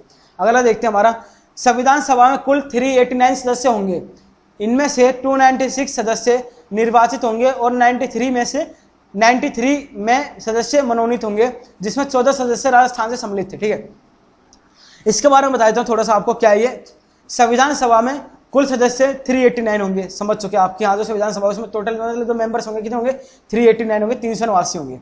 इनमें से 296 यानी 296 सदस्य निर्वाचित होंगे, मतलब 389 में से कितने, 296 सदस्य क्या होंगे, हमारे निर्वाचित होंगे, चुने जाएंगे। और जो हमारे 93 सदस्य बच गए, 93 में से सदस्य कितने, 14 सदस्य मनोनीत करे जाएंगे। जो 93 सदस्य बच गए उसमें सदस्य मनोनीत करे जाएंगे। तो जब मनोनीत होता है, आप कहोगे ये क्या होता है, और राजस्थान से मतलब सम्मिलित थे। ठीक है, और मनोनीत क्या होता है, राजस्थान से सम्मिलित क्यों थे, तो मनोनीत के बारे में थोड़ा सा बताया, तो मैं आपको ये शब्द मनोनीत आ गया आपका बीच में, क्योंकि मैन होता है कि एक शब्द भी अगर आप पकड़ लोगे ना, तो आप एग्जाम में मतलब कर लोगे आंसर अपना। तो मनोनीत के बारे में बताया, तो मनोनीत ऐसा होता है फ्रेंड्स, जैसा राष्ट्रपति है। ठीक है, तो जब हमारा जो मतलब राज्यसभा होती है, तो राज्यसभा में जो मेंबर्स होते हैं, उन मेंबर्स में ना मतलब 12 सदस्य ऐसे होते हैं जिन्हें राष्ट्रपति के द्वारा मनोनीत किया जाता है। ठीक है, वो मनोनीत क्यों किए जाते हैं, क्योंकि वो जो मतलब 12 सदस्य होते हैं ना, वो हमारे स्पेशल सदस्य होते हैं। मतलब कैसे, इस प्रकार बताया तो मैं आपको कि जैसे 12 सदस्य हमारे, तो जो 12 सदस्य है ना, वो राष्ट्रपति द्वारा चुने जाते हैं। क्यों चुने जाते हैं, वो 12 के 12 जो हमारे मेंबर्स होते हैं, वो किसी ना किसी पर्टिकुलरली एक मतलब ऐसी जगह से आते हैं, ऐसी जगह से बिलोंग करते हैं कि जहाँ पे मतलब उनका लेवल अच्छा हो। किस तरीके से, जैसे या तो कोई स्पोर्ट्समैन होगा, ठीक है, या कोई मूवी एक्टर होगा, या कोई मतलब पहले IAS वगैरह ऑफिसर होगा, या IPS ऑफिसर होगा, या कोई पहले किसी मतलब स्टेट का कोई मंत्री वगैरह होगा, या कोई मतलब कोई हॉकी का बढ़िया प्लेयर होगा, कोई बास्केटबॉल का होगा, कोई किसी क्रिकेट का होगा। ठीक है, तो इस तरीके के मतलब लोग होते हैं, या कोई मतलब बुकर प्राइज होगा कि मतलब इसको पुस्तक में मतलब वो मिला हो, या कोई संगीतकार होगा, या मतलब कोई भी हो सकता है या नाटकीय कोई हो सकता है प्रेमी, कि ऐसे सदस्य कि जो मतलब फेमस हो ना थोड़े, और मतलब राष्ट्रपति को लगता हो कि हाँ ये सदस्य राज्यसभा में आने लायक है, तो उनको राष्ट्रपति क्या करते हैं, मनोनीत करते हैं। किसमें? राज्यसभा में मनोनीत करते हैं राष्ट्रपति। तो ऐसे 14 सदस्य मनोनीत करे गए थे राजस्थान से, ठीक है। किसमें? जो हमारी संविधान सभा के कुल सदस्य थे उसमें, ठीक है। कितने? 14 सदस्य मनोनीत करे गए थे। कहाँ से? राजस्थान से, ठीक है। तो मनोनीत शब्द आपको कभी भी मतलब परेशान नहीं करेगा आगे चल के। अगला देखते हैं हमारा भारतीय संविधान के स्रोत, ठीक है। देखो दोस्तों, आपको ना संविधान जो है ना पॉलिटिक, इसमें लक्ष्मीकांत से कवर कराई जा रही है, और आपके एक एक टॉपिक इसमें बहुत मतलब सोच के डाला गया है, सोच समझ के, ताकि आपके एग्जाम के पॉइंट ऑफ व्यू से ये सारी चीजें, कि अगर आपके एग्जाम में कोई भी क्वेश्चन कहीं से भी बढ़ता ना, तो बिल्कुल छूटने का कोई मतलब ही ना हो कि कोई भी क्वेश्चन कहीं से भी आपका छूट जाएगा एग्जाम में, ठीक है फ्रेंड्स। तो अब इसको देख लेते हैं क्या ये स्रोत जो है संविधान के। तो मैं आपको थोड़ा सा बता देता हूँ इसके बारे में, कि जैसे अलग अलग देशों से हमारे संविधान में बहुत सी चीजें ली गई हैं, ठीक है। हमारा जो संविधान है, जो इंडियन कॉन्स्टिट्यूशन है, इसमें अलग अलग देशों से बहुत सारी चीजें ली गई हैं, ठीक है। तो उसके बारे में बात कर रहा है ये, जान लेते हैं इसके बारे में थोड़ा सा। जब भारतीय संविधान यानी कॉन्स्टिट्यूंट असेंबली ने संविधान सभा को बनाने की प्रक्रिया प्रारंभ की, तो संविधान निर्माताओं ने सोचा कि जिन देशों में संविधान पहले से लिखे जा चुके हैं, क्यों ना उन संविधानों के उपबंधों का प्रयोग भारतीय संविधान के लिए किया जाए, ठीक है। तो फ्रेंड्स, ये जो है बहुत सही मतलब वो था इनका जो तरीका था एक तरीके से। क्यों? क्योंकि जैसा कि मैं बता सकता हूँ आपको, भूटान वगैरह हो गया, काफी देश है, इन्होंने अपने संविधान बनाने की बहुत कोशिश करी, संविधान इनका सक्सेस नहीं हुआ, बाद में जाके फंसी जाता था, ठीक है। क्यों फंस जाता था? क्योंकि जो बेसिक इंफ्रास्ट्रक्चर होता ना, वो इनका मजबूत नहीं था संविधान का, इसलिए इनका संविधान कहीं ना कहीं फंस जाता था। और जो इंडियन संविधान है ना, आज तक वर्ल्ड में माना जाता है कि सबसे बेस्ट और सबसे बड़ा संविधान है इंडियन कॉन्स्टिट्यूशन, ठीक है। माना जाता है पूरे वर्ल्ड में, ये आप कहीं पे भी देख सकते हो, और हर जगह इसके बारे में बात भी होती है। अगर आप देखोगे 2020 में ऑक्सफोर्ड यूनिवर्सिटी, ठीक है, ऑक्सफोर्ड यूनिवर्सिटी हर साल अपना कोई ना कोई एक वर्ड देती है जो बेस्ट होता है। तो उन्होंने पिछले साल जो शब्द दिया था वो दिया था संविधान, ठीक है। और अगर आपके एग्जाम में आता ना कि 2020 में ऑक्सफोर्ड यूनिवर्सिटी द्वारा सुधारा गया वर्ड क्या था या शब्द क्या था, तो शब्द क्या था? संविधान, ठीक है। 2020 में किसने एक साल के लिए इन्होंने अपना शब्द बनाया था, किसने? ऑक्सफोर्ड यूनिवर्सिटी ने, तो बेस्ट शब्द इन्हें लगा था संविधान। तो क्या ये इसमें बताया गया है कि देखो अलग अलग देशों से ना जो हमारे संविधान निर्माता थे, उन्होंने सोचा कि हम संविधान बनाने से पहले क्यों ना अलग अलग देशों से वो कर ले, क्या नाम है, अलग अलग देशों का संविधान देख ले, उसमें से दो चीज हमें बेस्ट लगती है वो ले ले। क्यों? क्योंकि अगर ये खुद ही अपना संविधान बनाते हैं बैठ के, देखो बनाया तो इन्होंने खुद ही है, पर कुछ चीजें इंपॉर्टेंट होती हैं जो मतलब ली जाती है दूसरे देशों से, तो उससे क्या होगा? उससे ये होगा कि यह मतलब अगर खुद बनाएंगे ना संविधान, तो इनसे गलतियां भी होंगी कुछ, और अगर किसी और की गलती सीख के और गलतियां ना करते हुए और खुद अपना मतलब वर्क करें ना, तो मतलब काफी अच्छा रहेगा, क्योंकि बेस्ट ही रहता। अगर आप, क्योंकि कहा जाता है, चाणक्य ने भी कहा है कि अगर आप अपनी गलतियों से गलती कर करके सीखते तो आपकी उम्र निकल जाएगी, और अगर आप किसी और की गलतियों को अपने माइंड में बिठा के ये गलती है और इस गलती को गलती समझ के और वो गलती ना करते हुए अपने जीवन में आगे बढ़ते हो ना, तो बहुत चांसेस आपके बढ़ जाते हैं सक्सेस होने के आपकी लाइफ में, ठीक है फ्रेंड्स। तो इसीलिए क्या है कि कहीं ना कहीं इन्होंने भी यही बात ध्यान में रखते हुए ये चीज सोची कि यार अगर हम संविधान बनाते हैं, चाहे हमारा माइंड कितना भी तेज है, देखो अपने आप में वो पूरे के पूरे विद्वान थे, ठीक है, अपने आप में, कि अगर वो ये कह देना अपने आप में कि नहीं ये सही ये गलत, तो उनके पीछे करोड़ों पब्लिक खड़ी थी उस टाइम पे, कि जो कहे कि हाँ ये सही है और सब गलत, ठीक है, ये लेवल था उनका। तो इस लेवल होने के बाद उन्होंने सोचा क्यों ना यार हम दूसरे, क्योंकि उनके माइंड में चीजें थी कि हाँ यार गलती सबसे हो सकती है और कोई बड़ी बात नहीं है गलती करना, ठीक है। तो इसलिए इन्होंने क्या करा, इन्होंने ये चीज अपनाई कि दूसरे देशों से जो उन्होंने अपने संविधान में डाली है चीजें और जो हमें बेस्ट लगेंगी वो हम छांट कर अपने संविधान में रख लेंगे। तो बेस्ट तरीका था ये भी संविधान बनाने का। तो इसमें देखते हैं क्या था, तो इन्होंने इसी तरीके से मतलब करा। तो इसके बारे में ये बताया गया है, ठीक है, संविधान लिखे जा चुके हैं, क्यों ना उन संविधानों के उपबंधों का प्रयोग भारतीय संविधान के लिए किया जाए, ठीक है। फिर क्या था, फिर देखो आगे, संविधान निर्माताओं ने अमेरिका, ब्रिटेन और कई अन्य देशों के संविधान का गहन अध्ययन करना शुरू किया, ठीक है। जो हमारे संविधान निर्माता थे ना, उन्होंने क्या करा, जो अमेरिका है, ब्रिटेन है, इसके अलावा काफी देश है, अमेरिका, ब्रिटेन, ऑस्ट्रेलिया, कनाडा, ठीक है, जर्मनी, इन सारे देशों के मतलब संविधान है ना पढ़ना शुरू कर दिया हमारे देशों ने। फिर क्या हुआ, जब इन्होंने इन देशों के संविधान पढ़ना शुरू करे, तो इसमें लिखा हुआ आगे संविधानों का गहन अध्ययन, मतलब गहराई से संविधान पढ़े इन देशों के, ठीक है। भारतीय परिस्थितियों के अनुकूल जो भी प्रावधान उन्हें उपयुक्त लगे उन्होंने भारतीय संविधान में शामिल कर लिया। मतलब कि जो उस समय भारतीयों की मतलब स्थिति थी ना, परिस्थिति थी, मतलब जिस हिसाब से भारतीय चल रहे थे, जिस चीज की नीड थी उस समय संविधान के अंदर, ठीक है, जैसे जैसा मतलब इनकी जो बेसिक इंफ्रास्ट्रक्चर होता है, इनकी नीड होती है, इनकी जरूरतें होती हैं, उन्हें पूरा करने के लिए जो भारतीय देशों मतलब जो बाहरी देशों के संविधान में उल्लेख किए गए थे दो कानून, उन कानूनों को क्या करा, जो इंडियन ये थी ना असेंबली का मतलब इसकी संविधान की कॉन्स्टिट्यूशन असेंबली, इन्होंने क्या करा अपने संविधान में वो सारे अच्छे जो चीजें थी ना वो सारी शामिल कर ली। ठीक है, इसके बारे में भी हम अभी आपको बताएंगे कि क्या क्या चीज किस किस देश से ली गई है। ठीक है फ्रेंड्स, ठीक है आगे बढ़ते हैं, फिर अगला देखते हैं हमारा। देखो जैसे यहाँ पे लिखा हुआ है संविधान के स्रोत, तो क्या है संविधान के स्रोत? भारत जो है, भारत ने संविधान में काफ़ी चीज़ें अलग अलग देशों से ली हैं, और वो काफ़ी चीज़ें जो जो ली है ना वो आज तक हमारे मतलब काफ़ी इंपॉर्टेंट उससे काम आ रही हैं। ठीक है, किससे? काफ़ी मतलब हमारे एग्जाम के पॉइंट ऑफ व्यू से काम आ रही हैं सारी चीज़ें। ठीक है फ्रेंड, तो यहाँ देखते क्या लिखा हुआ है, संयुक्त राज्य अमेरिका मौलिक अधिकार, न्यायिक पुनर्वालोकन, विधान की सर्वोच्चता, न्यायपालिका की सर्वोच्चता, निर्वाचित राष्ट्रपति एवं उस पर महाभियोग, उपराष्ट्रपति, उच्चतम एवं उच्च न्यायालय के न्यायाधीशों को हटाने की विधि एवं वित्तीय पाठ। देखो फ्रेंड्स, मैंने इसके बारे में तो पढ़ लिया कि ये क्या है। ठीक है, पर आपकी समझ में इसमें से काफी चीज होंगी नहीं आई होंगी, जैसे क्या है न्यायिक पुनरावलोकन है। ठीक है, और क्या है इसमें, और संविधान की सर्वोच्चता तो आप समझ जाओगे। ठीक है, निर्वाचित राष्ट्रपति, महाभियोग क्या है। ठीक है, तो इन सब चीजें कई चीजें होती है तो आपके समझ में नहीं आ पाती। ठीक है, जैसे वित्तीय आपात हो गया, आप कहोगे कि वित्तीय आपात कैसे आपात हो गया, आपात तो आपात होता है, वित्तीय आपात क्या होता है। ठीक है, आप ऐसी बातें करोगे। तो फ्रेंड्स इसीलिए ना एक एक टॉपिक में आपको खोल खोल के बता रहा हूं, ताकि यार देखो जल्दी पढ़ने से ना कुछ फायदा नहीं होता। अगर चीज आप थोड़ी भी पढ़ो ना और आपके माइंड में बैठे चीजें तो वो इंपॉर्टेंट होता है। अगर एक वीडियो देख के आपके माइंड में इतना कुछ बैठ जाएगा तो आप सोचो आपके लिए कितना इंपॉर्टेंट है। ठीक है, जो चीज़ आपको कहीं से समझ में नहीं आती, क्योंकि हमारा बहुत आसान तरीका है और एक फ्रेंडली तरीका है आपको पढ़ाने का। ठीक है, ताकि आपको ये बिल्कुल भी ना लगे कि आप एक टीचर से पढ़ रहे हो, आपको हमेशा यही लगे कि आप एक ऐसे मतलब स्टूडेंट से पढ़ रहे हो। क्योंकि देखो टीचर जो होता है ना, टीचर तो किसी एक सब्जेक्ट का मतलब वो हो सकता है कि हाँ मतलब एक सब्जेक्ट में महान है जो टीचर है, पर जो स्टूडेंट होते हैं जैसे मैं हो गया, आप हो गए, ठीक है, हमारे जैसे क्या होता है कि हम मतलब हर सब्जेक्ट में हमें विद्वान बनना ही पड़ता है एक तरीके से। ठीक है, हर सब्जेक्ट में मतलब बेस्ट टू बेस्ट अपना देते हैं हर सब्जेक्ट में, चाहे वो कोई सा भी हो, चाहे हिस्ट्री हो, चाहे पॉलिटी हो, चाहे एनवायरमेंट हो, चाहे ज्योग्राफी हो, चाहे इंग्लिश हो, चाहे मैथ हो, चाहे रीजनिंग हो। ठीक है, चाहे इकोनॉमिक्स हो, कोई सा भी सब्जेक्ट हो, हर सब्जेक्ट में ना हम टॉप रहते हैं जो स्टूडेंट्स होते हैं। पर टीचर क्या होता है, टीचर किसी एक सब्जेक्ट में टॉप होता है, तो इसलिए अपने आपको स्टूडेंट ही समझना चाहिए लोगों का, हमेशा मेरा ऐसा मानना है। तो देखो मैं आपको बता देता हूँ इन सारी चीज़ों के बारे में। तो जो मौलिक अधिकार है ना, मौलिक अधिकार क्या है हमारे, जब अनुच्छेद देखा जाता है अनुच्छेद 12 से 35 तक है। मौलिक अधिकार में हमारे क्या क्या होते हैं कि जैसे घूमने की स्वतंत्रता होगी कि हम घूम सकते हैं खुला। ठीक है, व्यापार की होगी कि हम अपना बिजनेस कर सकते हैं, काम धंधे की होगी कि हम काम कर सकते हैं।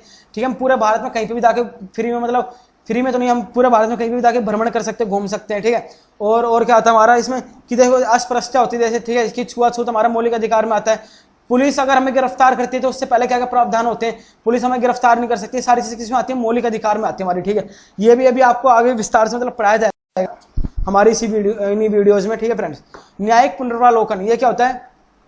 न्यायिक पुनर्वालोकन के बारे में मैं आपको बता देता हूं। यह संबंधित होता है किससे? राष्ट्रपति से संबंधित होता है। ठीक है, न्यायिक पुनर्वालोकन ये क्या होता है कि जैसे कोई दोषी है, कोई व्यक्ति दोषी है, मान लो किसी को मैं फांसी की सजा मतलब सुनाई जाती है कि इसको फांसी हो जाएगी या कुछ भी है, तो उस पर राष्ट्रपति विचार कर सकता है। ठीक है, अगर कोर्ट कहता है, हमारा सुप्रीम कोर्ट कहता है कि भाई ये व्यक्ति मतलब गलत है, इस व्यक्ति ने कानून का हनन करा है और इसने इतना ज्यादा हनन करा है कि इसको मतलब फांसी हो सकती है। ठीक है, जैसा कि मैं आपको एग्जांपल दे देता हूं, निर्भया वाला केस आया था। ठीक है, तो निर्भया वाले केस में जो दोषी थे उन्हें जब फांसी की सजा सुनाई गई तो उन्होंने राष्ट्रपति को पत्र लिखे। ठीक है, किस लिए लिखे? वो इसीलिए लिखे थे कि राष्ट्रपति चाहे तो उन्हें माफी दिला सकते थे। ठीक है, राष्ट्रपति सर्वोच्च माने जाते हैं हमारे देश में, सर्वोच्च पद किसका? राष्ट्रपति का हमारे देश में सबसे ऊंचा। तो उन्हें इतनी शक्तियां मिली हुई हमारे देश से कि न्यायिक पुनर्वालोकन जैसी शक्तियां कि इन शक्तियों का उपयोग करके वो किसी व्यक्ति को मतलब बचा सकते हैं। ठीक है, तो ये है, तो इसका मतलब न्यायिक पुनर्वालोकन है, तो ये इसके बारे में उल्लेख है। ठीक है, तो किससे लिया गया हमारा संविधान में, किससे लिया गया? ये अमेरिका से। मौलिक अधिकार किससे लिए गए हैं? अमेरिका से। ठीक है, अगला देखते हैं संविधान की सर्वोच्चता, मतलब कि जैसे मैंने आपको बताया कि भारत में सबसे ऊंचा किसको माना जाता है? राष्ट्रपति को। ठीक है, ऊंचा व्यक्ति का दर्जा किसको दिया जाता है? राष्ट्रपति को। पर अगर सर्वोच्चता मानी जाए ना कि सर्वोच्च किसको रखा जाता है कि राष्ट्रपति से भी ऊपर, या तो कि जो सुप्रीम कोर्ट है हमारा जो न्याय दिलाता है, न्याय प्रक्रिया सुप्रीम कोर्ट की होती है, उससे भी ऊपर किसको रखा जाता है? तो किसको रखा जाता है? संविधान को हमारे। ठीक है, क्योंकि जो हमारा संविधान है, जो हमारी ये बुक है ना, जो ये वाली बुक है, ये वाली, ठीक है। ये जो हमारी कॉन्स्टिट्यूशन ऑफ इंडिया है, इसी बुक में सारा का सारा उल्लेख करा गया कि हमारा मतलब भारत को चलाना कैसे। और आज भी जैसे आप देखते हो ना कि सरकार इस तरीके से चल रही है, सरकार में अमेंडमेंट हो रही है या चुनाव हो रहे हैं, ये सारा का सारा सारी बातों का उल्लेख हमारी कॉन्स्टिट्यूशन में है, ठीक है। और जितनी भी सरकार मतलब कदम उठाती है, कुछ भी लेती है ना, सबका उल्लेख कॉन्स्टिट्यूशन में। सरकार इससे बाहर कोई काम कर ही नहीं सकती, ठीक है। हमारे कॉन्स्टिट्यूशन इससे बाहर कोई भी काम कर ही नहीं सकती। अगर वो काम करने की कोशिश करती है तो जो नेक्स्ट पार्टी होती है या जो अपोजिशन पार्टी होती है वो क्या करती है, वो इसके खिलाफ क्या करती है, तभी की तभी संबंध जारी कर देती है। कहाँ, हमारे राज्यसभा में, लोकसभा में, ठीक है। इससे क्या होता है, जब संबंध जारी हो जाता है तो उस पर बात होती है कि देखो ये आर्टिकल हमारा 308 के तहत जा रहा है, ठीक है। ये आर्टिकल हमारे इसका 308 का उल्लंघन है, या आर्टिकल 56 का उल्लंघन है, या 57 का उल्लंघन है, ठीक है। इस तरीके से क्या होता है कि जब दिखता है कि हाँ ये इसका हमारा उल्लंघन हो रहा है, ठीक है। और संविधान में आर्टिकल्स वगैरह किसमें, संविधान में। अब जब कोई कानून नया मान लो कुछ भी उद्देश्य लाती है, ठीक है। अब जैसे मान लो बीजेपी सरकार है, अगर कोई उद्देश्य लाती है कि मान लो अगर ये कानून निकालती है कि रेल यात्रा फ्री, ठीक है। अब इन्होंने कानून निकाल दिया कि रेल यात्रा फ्री है, तो उसमें क्या होगा, उसमें अगर अपोजिशन पार्टी होगी, अगर वो कहेगी कि नहीं अनुच्छेद, मान लो मैं आपको एग्जांपल दे रहा हूं, अगर अपोजिशन पार्टी कहेगी कि नहीं अनुच्छेद 309 के तहत हमारे संविधान में कहा गया है कि किसी भी व्यक्ति को, ठीक है, कभी भी मतलब किसी भी उसमें विदित मतलब स्थिति में क्या नाम है, ट्रेन की यात्रा मुफ्त में नहीं कराई जा सकती, ठीक है, क्योंकि ये राज्य और केंद्र का दोनों का विषय। अगर ऐसा उल्लेख हमारे संविधान में है और तो वो अगर पेश करती है राज्य मतलब जो अपोजिशन पार्टी है, तो उससे क्या होगा, उससे इसको ना ये बिल पहली बात तो पास नहीं हो पाएगा, ठीक है। ये बिल पास ही नहीं हो पाएगा कि संविधान में उल्लेख नहीं है, और इसको रद्द कर दिया जाएगा, ठीक है। तो इसलिए हमारा तो पूरा पूरा अगर देश देखा जाए तो संविधान के ऊपर ही डिपेंडेंट है, ठीक है। ठीक है फ्रेंड्स, तो आगे देखते हैं इसमें क्या है। तो इसलिए हमारा संविधान इतना मतलब इंपॉर्टेंट है, ठीक है फ्रेंड्स। तो क्या था कि न्यायपालिका की स्वतंत्रता, न्यायपालिका की स्वतंत्रता, ये देखो छोटी छोटी चीजें आपको लगेगी, आप सोचोगे कि यार ये तो इतनी इस लाइन में इतनी चीजें और मतलब इतना क्यों समझे हम, तो समझना इसलिए इंपॉर्टेंट है क्योंकि जब आपके एग्जाम में आएगा ना तो वो सारी चीजें आगे वाली खोल के नहीं आएंगी, वो सारी चीजें इन्हीं से संबंधित होती है, ठीक है। और जो आपका करंट न्यूज में चलता है, करंट इवेंट्स में चलता है, वो सारी चीजें कहीं ना कहीं यहीं से संबंधित होती है, ठीक है। अब आप जैसे मैंने अभी आपको बताया कि मतलब न्यायपालिका इतनी इंपॉर्टेंट है, अब इसमें देखो आप देख सकते हैं अमेरिका से लिया गया है कि न्यायपालिका की स्वतंत्रता बहुत इंपॉर्टेंट है हमारे लिए, और न्यायपालिका स्वतंत्र होनी चाहिए। स्वतंत्र किससे होनी चाहिए, स्वतंत्र होनी चाहिए कि जो हमारी न्यायपालिका होती है ना, जैसे मैं आपको इस तरीके से समझाता हूँ कि जैसे हमारी लोकसभा है, राज्यसभा है, मीडिया है, ठीक है, और क्या है, लोकसभा में जैसे विधायिका होगी, ठीक है। विधायिका का कानून क्या होता है, विधायिका का काम होता है कानून बनाना, लिखना, ठीक है। एक विधायिका एक ही समय पे लोकसभा का सदस्य भी हो सकता है और विधायिका भी हो सकता है, ठीक है, ये आपको याद रखना। तो इसके बारे में थोड़ा सा बताया तो मैं आपको, इंपॉर्टेंट है सब कुछ इसलिए बता रहा हूँ। तो क्या होता है कि जैसे विधायिका है तो एक समय पे वो लोकसभा का अंग हो सकता है, एक समय पे विधायिका भी है, ठीक है। राज्यसभा के सदस्य क्या होता है, लोकसभा वाले सदस्य से भी उनका कॉन्टेक्ट होते हैं, ठीक है, जो राज्यसभा के सदस्य होते हैं इस तरीके से। पर जो न्यायपालिका है ना, न्यायपालिका को इस बंधन से बिल्कुल अलग रखा गया है, किससे, लोकसभा और राज्यसभा से बिल्कुल अलग रखा गया है। किसको, न्यायपालिका को। क्यों रखा गया बिल्कुल अलग, इसलिए रखा गया है कि अगर न्यायपालिका का संबंध केंद्र सरकार से रहता है या हमारी गवर्नमेंट से रहता है, किसी भी गवर्नमेंट से, तो इससे क्या होगा कि इनका अगर संबंध आपस में रहेगा ना तो कहीं ना कहीं इनके अंदर ब्रदरहुड वाली फीलिंग्स आएगी।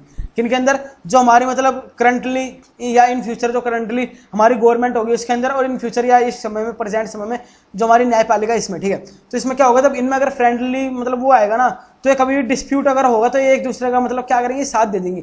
और अगर क्या न्यायपालिका स्वतंत्र रहेगी ना हर चीज से, कि नहीं ये इसको कोई वो मतलब नहीं है किससे, लोकसभा से, राज्यसभा से, ये अपना मतलब बयान देने में स्वतंत्रता है, और इसका कोई उल्लेख भी नहीं करा गया उसमें संविधान में कि क्या नाम है, अगर ये उनका खिलाफ रहती है लोकसभा राज्यसभा के तो इसके ऊपर अगर कोई एक्शन लिया जाए, ऐसा किसी प्रकार का उल्लेख संविधान में है ही नहीं। किसके लिए, न्यायपालिका के लिए, ठीक है फ्रेंड्स। तो इसलिए न्यायपालिका को स्वतंत्रता दी गई है, ताकि अगर न्यायपालिका स्वतंत्र रहेगी ना तो बिल्कुल फ्री माइंड से क्या करेगी, अपना वो करेगी, क्या करेगी मतलब अपना जो होगा निर्णय, ठीक है, निर्णय सुनाएगी बिल्कुल फ्री माइंड से, बिल्कुल फ्री तरीके से। कौन, संविधान जो ये होगी हमारी क्या, न्यायपालिका, ठीक है फ्रेंड्स। ठीक है, तो इसमें क्या था, इसमें है न्यायपालिका की सर्वोच्च ऊपर रखा गया, उसके बाद है निर्वाचित राष्ट्रपति एवं उस पर महाभियोग, ठीक है। अब देखो आप ये तो समझ जाओगे निर्वाचित राष्ट्रपति का मतलब होता है कि राष्ट्रपति को चुना जाएगा, ये आप समझ गए, पर महाभियोग प्रक्रिया आप नहीं समझ पाओगे कि महाभियोग प्रक्रिया क्या होती है। तो फ्रेंड्स मैं बता देता हूँ कि राष्ट्रपति को जैसा कि देश में सबसे ऊपर माना गया है ना, तो इसी से संबंधित है महाभियोग की प्रक्रिया, इससे संबंधित है। कैसे कि राष्ट्रपति को हटाने से संबंधित है, अगर राष्ट्रपति को उसके पद से हटाना हो तो हम क्या करेंगे, तो महाभियोग की प्रक्रिया अपनाई जाती है, ठीक है। इसमें क्या होता है, इसमें राष्ट्रपति को हटाने के लिए प्रस्ताव पारित करा जाता है जिससे कि राष्ट्रपति को हटा दिया जाता है, ठीक है। और उसके बाद उनकी मतलब राष्ट्रपति पद की अध्यक्षता होती है वो उपराष्ट्रपति करते हैं कुछ समय के लिए, फिर राष्ट्रपति को दोबारा चुन लिया जाता है, ठीक है फ्रेंड्स, ठीक है। तो इसमें क्या था कि जैसे उस पर महाभियोग की प्रक्रिया, समझ गया, महाभियोग किससे संबंधित है, राष्ट्रपति को हटाने से संबंधित है महाभियोग। डायरेक्ट आएगा आपके एग्जाम में महाभियोग क्या है, ठीक है फ्रेंड्स। आगे चल के आपको सब कुछ मतलब एक एक आर्टिकल पढ़ाया जाएगा, ठीक है, ठीक है। तो आपने पढ़ लिया महाभियोग की प्रक्रिया। आगे देखते हैं इसमें क्या, उपराष्ट्रपति उच्चतम एवं उच्च न्यायालयों के न्यायाधीशों को हटाने की विधि एवं वित्तीय आपात, ठीक है। तो इसका मतलब क्या है कि उपराष्ट्रपति है हमारे, ठीक है, उपराष्ट्रपति को और जो उच्चतम न्यायालय, ठीक है, उच्च न्यायालय है उनके न्यायाधीश। तो उच्चतम और उच्च न्यायालय क्या होते हैं, हमारे न्यायालय 3 प्रकार के होते हैं, कौन कौन से, एक तो जिला न्यायालय होता है, ठीक है, जिला न्यायालय होता है। एक क्या होता है, हमारी निचली अदालत होती है, ठीक है, एक होती है निचली अदालत, एक होता है उच्च न्यायालय जिसको जिला न्यायालय, और एक होता है उच्चतम न्यायालय, ठीक है। उच्च न्यायालय जो होता है हमारा ये 2nd नंबर का होता है, सॉरी 1st नंबर का होता है, उच्चतम न्यायालय 2nd नंबर का होता है, ठीक है, और सर्वोच्च न्यायालय 3rd नंबर का तो सबसे बड़ा होता है। सर्वोच्च न्यायालय किसको बोलते हैं ना, सुप्रीम कोर्ट को, ठीक है। तो उच्चतम न्यायालय और उच्च न्यायालयों के न्यायाधीश होते हैं ना, उनको हटाने की विधि एवं वित्तीय आपात। वित्तीय आपात मतलब क्या होता है, देखो आपात से अब आप कहोगे कि आपात जैसे अभी लॉकडाउन लग गया तो आपातकालीन स्थिति थी, तो ऐसा कुछ नहीं है। वित्तीय आपात का मतलब होता है कि जब पैसे से कुछ आपात आता है ना, वित्तीय आपात उसको बोला जाता है, ठीक है, कि पैसे संबंधित है, पैसे की अब जैसे हमारी संचित निधि होती है देश को चलाने के लिए, वहीं से पैसा लिया जाता है। ये जितने भी हमारे बड़े बड़े मतलब चाहे हमारे पार्लियामेंट के मेंबर्स हो गए, ठीक है, चाहे हमारे मुख्य न्यायाधीश वगैरह हो गए, इनसे संबंधित जो मतलब पैसा लिया जाता है ना, इनकी तनख्वाह वगैरह संचित निधि से दी जाती है। जब उसके ऊपर संकट आता है ना, किसके ऊपर, संकट निधि के ऊपर, या मतलब इससे संबंधित कोई देश में मतलब पैसे संबंधित कोई बड़ी वो हो जाती है तो वित्तीय आपात घोषित करा जाता है, ठीक है। तो क्या था, ये सारे अधिकार किससे लिए गए, हमारे संयुक्त राज्य अमेरिका से लिए गए, ठीक है। कैसे, मौलिक अधिकार कौन कौन से लिए गए, मौलिक अधिकार, न्यायिक पुनर्वालोकन अधिकार, ठीक है, संविधान की सर्वोच्चता, न्यायपालिका की सर्वोच्चता, निर्वाचित राष्ट्रपति एवं उस पर महाभियोग की प्रक्रिया, ठीक है। महाभियोग मतलब राष्ट्रपति को हटाने से संबंधित है।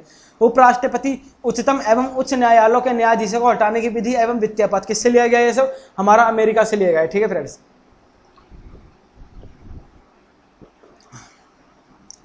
अगला देखते हैं हमारा क्या लिखा हुआ है, भारतीय संविधान के विदेशी स्रोत, ठीक है। तो ये क्या है, भारतीय संविधान के अनेक देशी और विदेशी स्रोत हैं, ठीक है, लेकिन भारतीय संविधान का सबसे अधिक प्रभाव भारतीय शासन अधिनियम 1935 का है।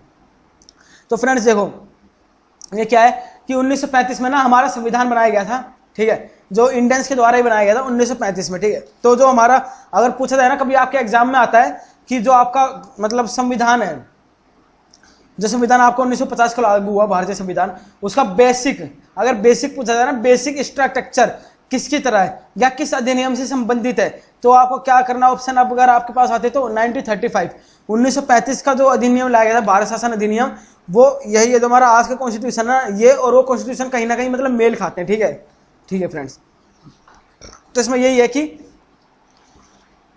भारतीय संविधान के अनेक देशी और विदेशी स्रोत है, ठीक है।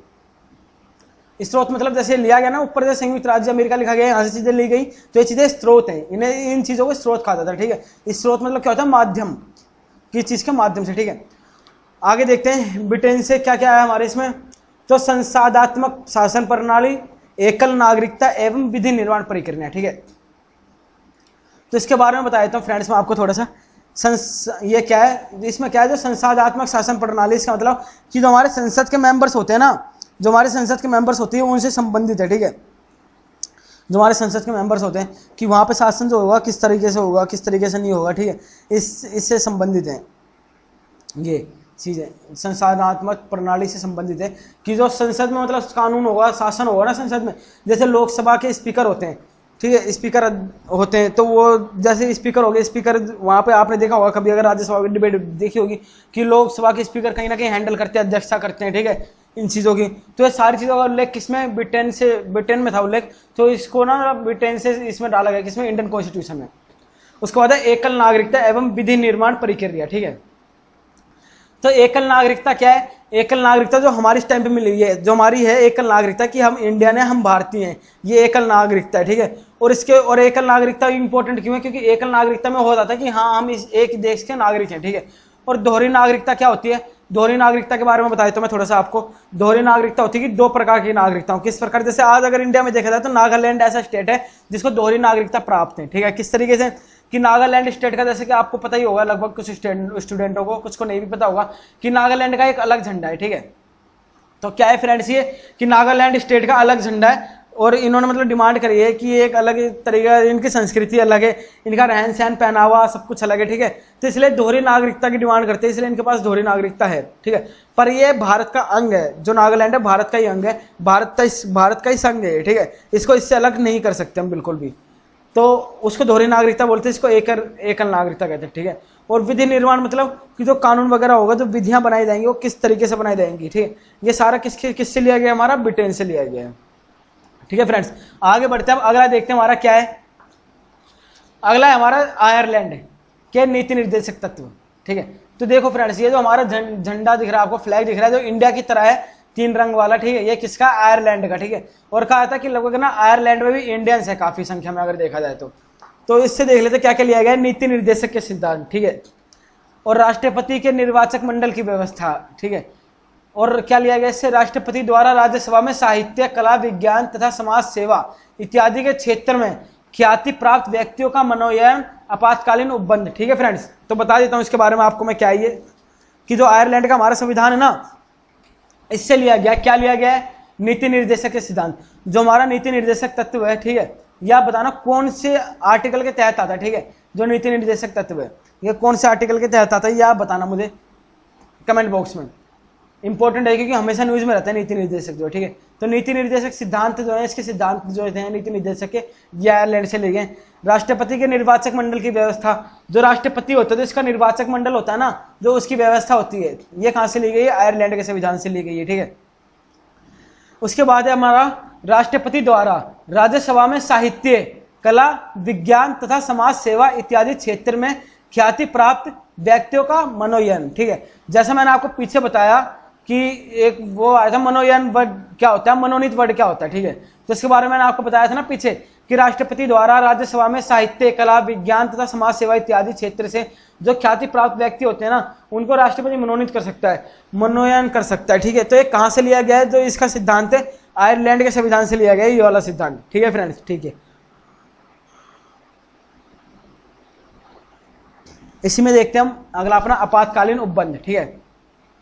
तो आपातकालीन उपबंध क्या है हमारा कि जैसे आपातकालीन अगर देश की में मतलब स्थिति बिगड़ जाए थोड़ी, आपातकालीन उपबंध आता है, इमरजेंसी लगानी पड़ती है। अभी हाल में लॉकडाउन में आप सबने देख ही लिया, ठीक है, कि आपातकालीन कैसे लगाई जाती है। तो आपातकालीन को उपबंध है ना हमारा, ये उपबंध भी किससे लिया गया, हमारा आयरलैंड के संविधान से लिया गया है, ठीक है फ्रेंड्स, ठीक है। अगला देखते हैं हमारा ऑस्ट्रेलिया, कि ऑस्ट्रेलिया से क्या क्या लिया गया है, इसके बारे में बात कर लेते हैं थोड़ी सी, ठीक है। तो जो फ्रेंड्स हमारी प्रस्तावना है ना, प्रस्तावना की भाषा ली गई है कहाँ से, ऑस्ट्रेलिया के संविधान से, ठीक है। हमारी प्रस्तावना की भाषा ली गई है कहाँ से, ऑस्ट्रेलिया के संविधान से, ठीक है फ्रेंड्स, ठीक है। प्रस्तावना क्या होता है, जैसे हम कोई भी अगर हम देखो स्कूल में तो सारे बच्चे पढ़ते हैं, जब हम अपनी बुक खोलते हैं ना, तो देखो बुक में मतलब पहले पेज पे आप सबने पढ़ा होगा, लिखा होता है हम भारत के लोग, ठीक है। जो हम भारत के लोग लिखा होता है ना, वो होती है संविधान की प्रस्तावना, ठीक है फ्रेंड्स, ठीक है, वो होती है संविधान की प्रस्तावना। तो ऑस्ट्रेलिया से ली गई है प्रस्तावना की भाषा, ठीक है।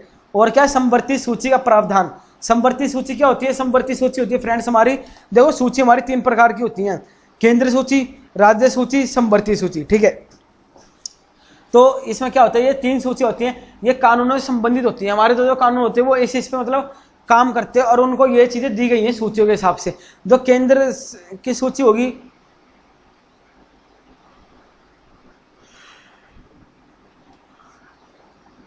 जो केंद्र की सूची होगी फ्रेंड्स, उसमें क्या होगा कि केंद्र से संबंधित जैसे रेलवे हो गया, ठीक है, ये सारी चीजें होगी, ये केंद्र से संबंधित है, तो ये सारी चीजें उसमें आ जाएंगी, ठीक है। अब जैसे शिक्षा होगी, तो शिक्षा किस में आएगी, शिक्षा संवर्ती सूची में आती है, ठीक है। अब जैसे राज्य के सब्जेक्ट होते हैं कि राज्य में कोई मतलब वो कर रहा है, कारोबार कर रहा है, तो राज्य में आ जाएगा, राज्य संबंधित हो जाएगा, तो ऐसे प्रावधान करे गए, ठीक है। तो इस तरीके से 3 सूचियां बनाई गई हैं हमारी। तो जो संवर्ती सूची होती है ना, संवर्ती सूची दोनों में होती है, ठीक है, कि जिस पर राज्य सरकार और केंद्र सरकार दोनों काम करेगी, वो चीज हमारी संवर्ती सूची में आती है। जल हो गया, शिक्षा होगी, ठीक है, ये सारी चीजें किसमें हॉस्पिटलिटी होगी, ठीक है। तो ये सारी चीजें किसमें आती है, हमारी संवर्ती सूची में आती है, ठीक है फ्रेंड्स, ठीक है। अगला देखते हैं हमारा केंद्र एवं राज्य के बीच संबंध तथा शक्तियों का विभाजन, ठीक है। जो हमारा केंद्र और राज्य के बीच संबंध होता है, शक्तियों का विभाजन होता है, यह भी आप बताना मुझे कौन से आर्टिकल के तहत आता है। ठीक है, यही बताना आप मुझे कौन से आर्टिकल के तहत आता है। तो जो ये है ना, मतलब केंद्र और राज्य के संबंध जो बीच में शक्तियां होती हैं, ठीक है, तो ये भी किससे ली गई है? ऑस्ट्रेलिया के संविधान से लिया गया है। ठीक है फ्रेंड्स, ठीक है, किससे लिया गया? ऑस्ट्रेलिया के संविधान से लिया गया है। ठीक है, ठीक है।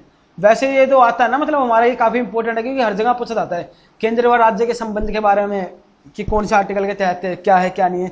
इसके बारे में थोड़ा सा बताया तो मैं आपको कि ये ना भाग 13 में जो अनुसूचियां बताई थी पहले मैंने आपको कि 12 अनुसूचियां हमारी, तो उसमें अगर देखा जाए ना तो भाग 13 में आती है। ठीक है, भाग 13 में आता है। इसमें जो व्यापार होता है ना, व्यापार हो गया, जो पैसे से रिलेटेड चीजें होती हैं वो सारे मतलब राज्य और क्षेत्र के मतलब दोनों के संबंध में होता है। और अगर आर्टिकल की बात करें तो 301 से लेकर 307 इसका आर्टिकल है। ठीक है, 301 से लेकर 307 का आर्टिकल है इसका, किसका? केंद्र एवं राज्य संबंध का। और ये किससे लिया गया कॉन्सेप्ट? हमारा ऑस्ट्रेलिया के संविधान से लिया गया। ठीक है फ्रेंड्स, ठीक है। तो हमारा जो ऊपर लगा हुआ है फ्लैग इंडिया जैसा दिख रहा है, ये आयरलैंड का फ्लैग है।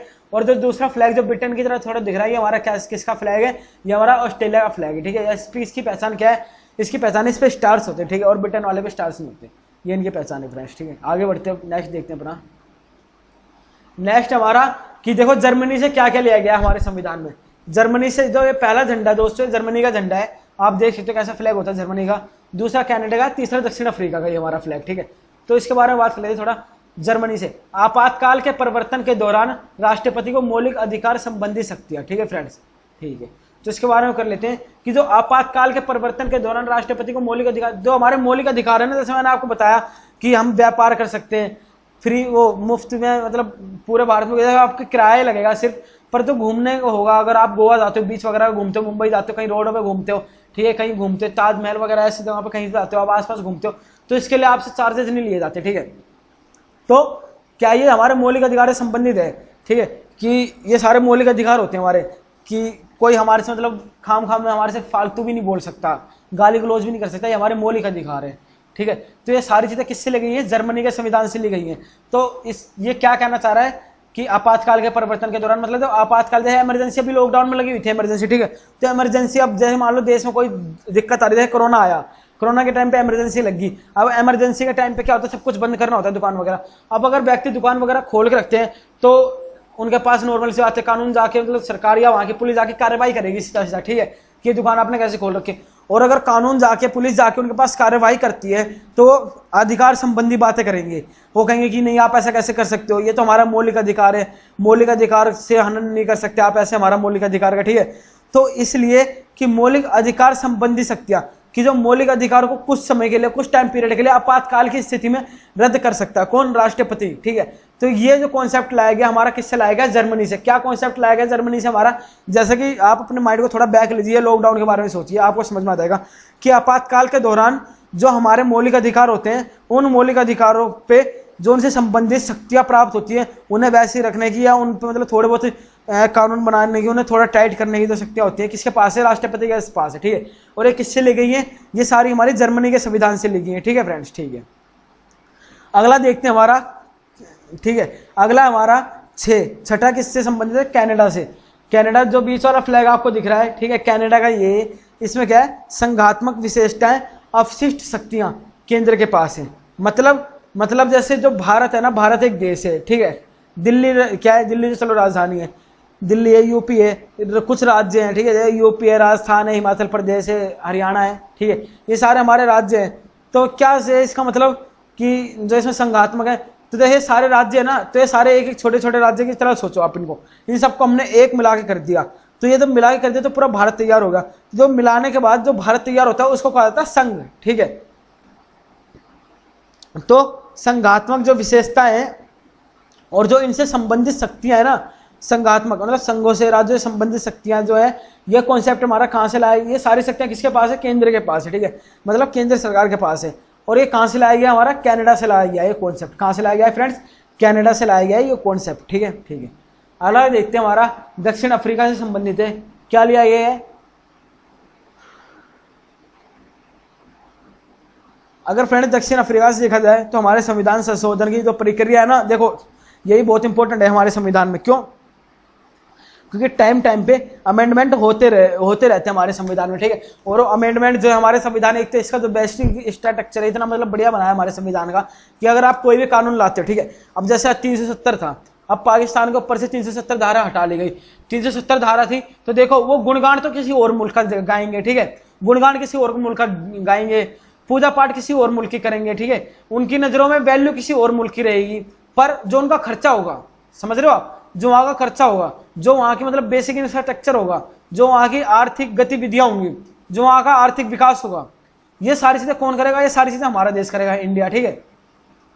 जब तक 370 थी तब तक ऐसा होता था कि 370 जो था वो इनकी सारी मतलब खर्चे जो होते थे ना इनके, कि इनकी जनता को देखना, इनकी जनता के लिए रोजगार का सृजन करना, इनकी जनता के लिए तरह तरह की योजनाएं लाना, ठीक है, ये सारी चीजें सरकार कर रही है, पर ये नाम किसका कर रहे हैं? पाकिस्तान का। कौन? जो मतलब जम्मू कश्मीर वाले थे। तो इसमें क्या हुआ? उसमें 370 धारा जैसे हमारी लगी थी तो उसको हटा दिया गया। तो क्या हुआ? ये संविधान में संशोधन हुआ, ठीक है, ये क्या हुआ? संविधान में संशोधन हुआ, ठीक है। तो हमारे संविधान में समय समय पर संशोधन होते रहते हैं फ्रेंड्स। तो जो संशोधन की प्रक्रिया का प्रावधान है ना, किससे लाया गया था? ये साउथ अफ्रीका से लाया गया था, यानी दक्षिण अफ्रीका से लाया गया था। हमारा संविधान संशोधन प्रक्रिया का प्रावधान कहां से लाया गया था? दक्षिण अफ्रीका से लाया गया था, ठीक है फ्रेंड्स। बहुत इंपॉर्टेंट हो जाता है आपके एग्जाम के उससे, क्यों? क्योंकि इस टाइम पे क्या समय समय पर संविधान संशोधन होता रहता है, ठीक है। तो आपके एग्जाम में डायरेक्ट आएगा कि संविधान संशोधन प्रक्रिया किस देश से ली गई है हमारे संविधान में, ठीक है, या किस देश का स्रोत है। तो किसका स्रोत है? दक्षिण अफ्रीका, साउथ अफ्रीका का, ठीक है। ये तीसरा वाला फ्लैग जो ऊपर लगा हुआ है ये साउथ अफ्रीका का फ्लैग है। जो बीच वाला है किसका? कनाडा का है। जो फर्स्ट वाला है किसका? जर्मनी का, ठीक है फ्रेंड्स, ठीक है। तो हमारे जर्मनी, कनाडा और दक्षिण अफ्रीका हो गया। नेक्स्ट देखते हैं अपना, देखो नेक्स्ट हमारा रूस। ये तो पहला वाला फ्लैग है जिसमें व्हाइट, ब्लू और रेड कलर है, ये किसका है? रूस का, ठीक है। तो इसका क्या है? मौलिक कर्तव्यों का प्रावधान, ठीक है। तो फ्रेंड्स ये भी बहुत बहुत बहुत इंपॉर्टेंट है, जो मौलिक कर्तव्य है ना हमारे।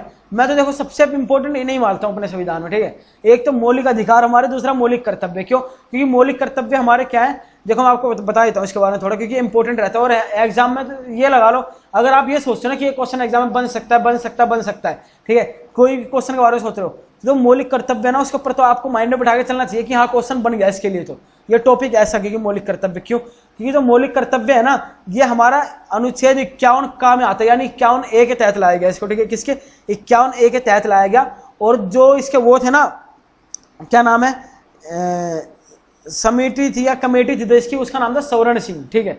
सवर्ण सिंह, सवर्ण मतलब सोना जो होता है ना वो वाला सवर्ण है, ठीक है। सवर्ण सिंह कमेटी के द्वारा लाया गया था मौलिक कर्तव्य। इसका क्या था? मौलिक कर्तव्य का मतलब कि जैसे हमें पेड़ वगैरह जो होते हैं ना, हमें पर्यावरण की रक्षा करनी है, ठीक है, हमारा मौलिक कर्तव्य है। हर व्यक्ति का मौलिक कर्तव्य है कि उन्हें पर्यावरण की रक्षा करनी है, हर व्यक्ति का मौलिक कर्तव्य है, ठीक है। पर्यावरण की रक्षा करनी है, जीव जंतुओं की रक्षा करनी है, उन्हें मतलब भावनात्मक तरीके से उनके लिए व्यवहार होना चाहिए हमारे मन में, ठीक है। कूड़ा वगैरह जो रोड पे पब्लिक फेंक देती है, ऐसे यूज करते नहीं रखना चाहिए। हमारा देश है, हमें इसकी साफ सफाई रखनी चाहिए, ठीक है। जैसे ये हमारे सारे क्या है? मौलिक कर्तव्य है।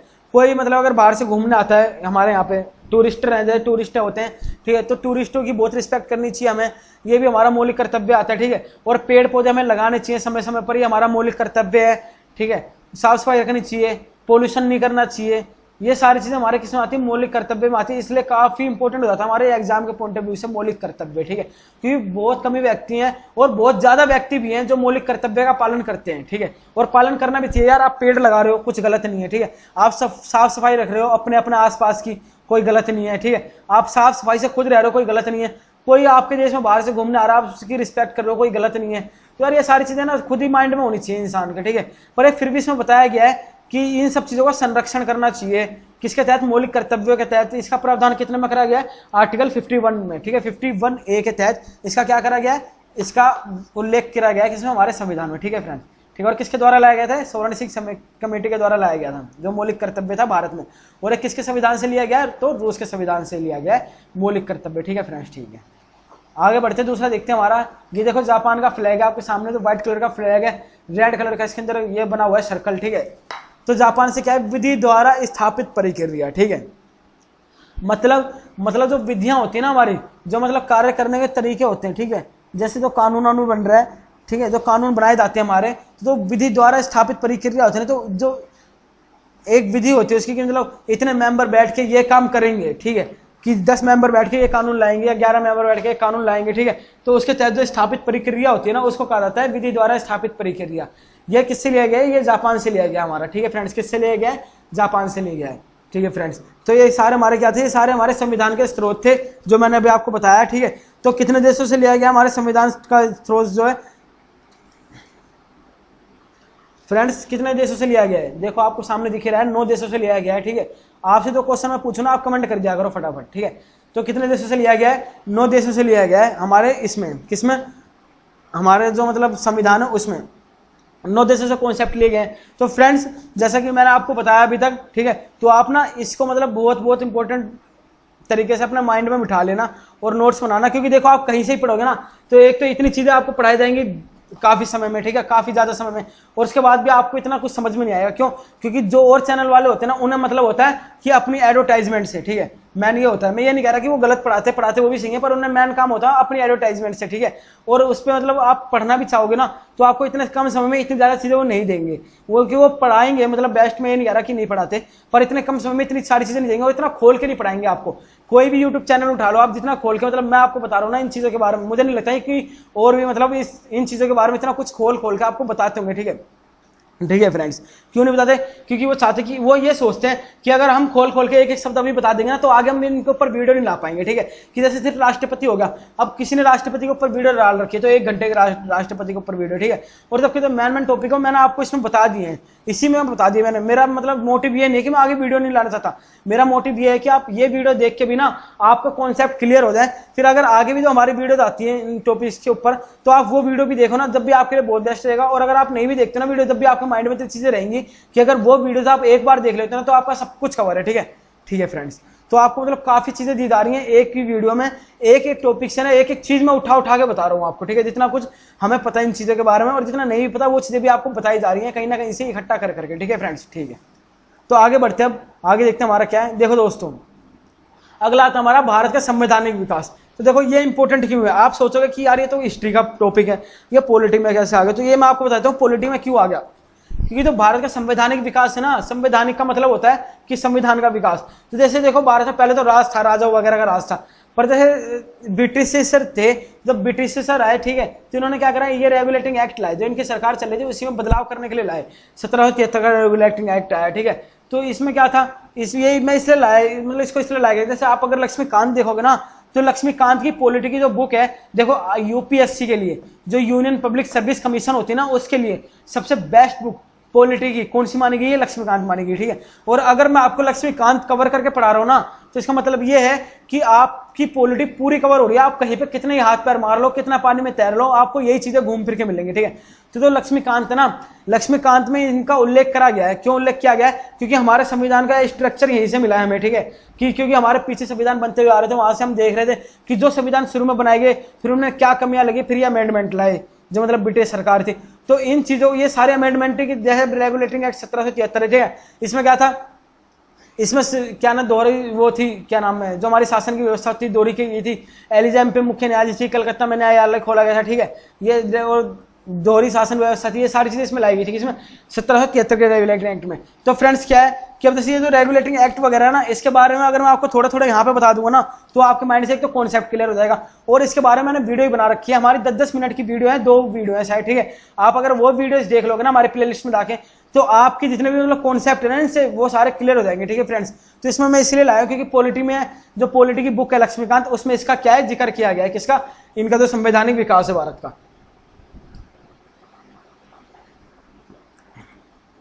ठीक है। उसमें इसका उल्लेख करा गया है कि जैसे 1773 में रेगुलेटिंग एक्ट आया, तो इसमें क्या क्या लाया गया भारत में, ठीक है। इसमें क्या है, कलकत्ता में सुप्रीम कोर्ट की स्थापना करी गई थी। ये सब मैंने आपको बताया दिया वीडियोस में जाके, ठीक है।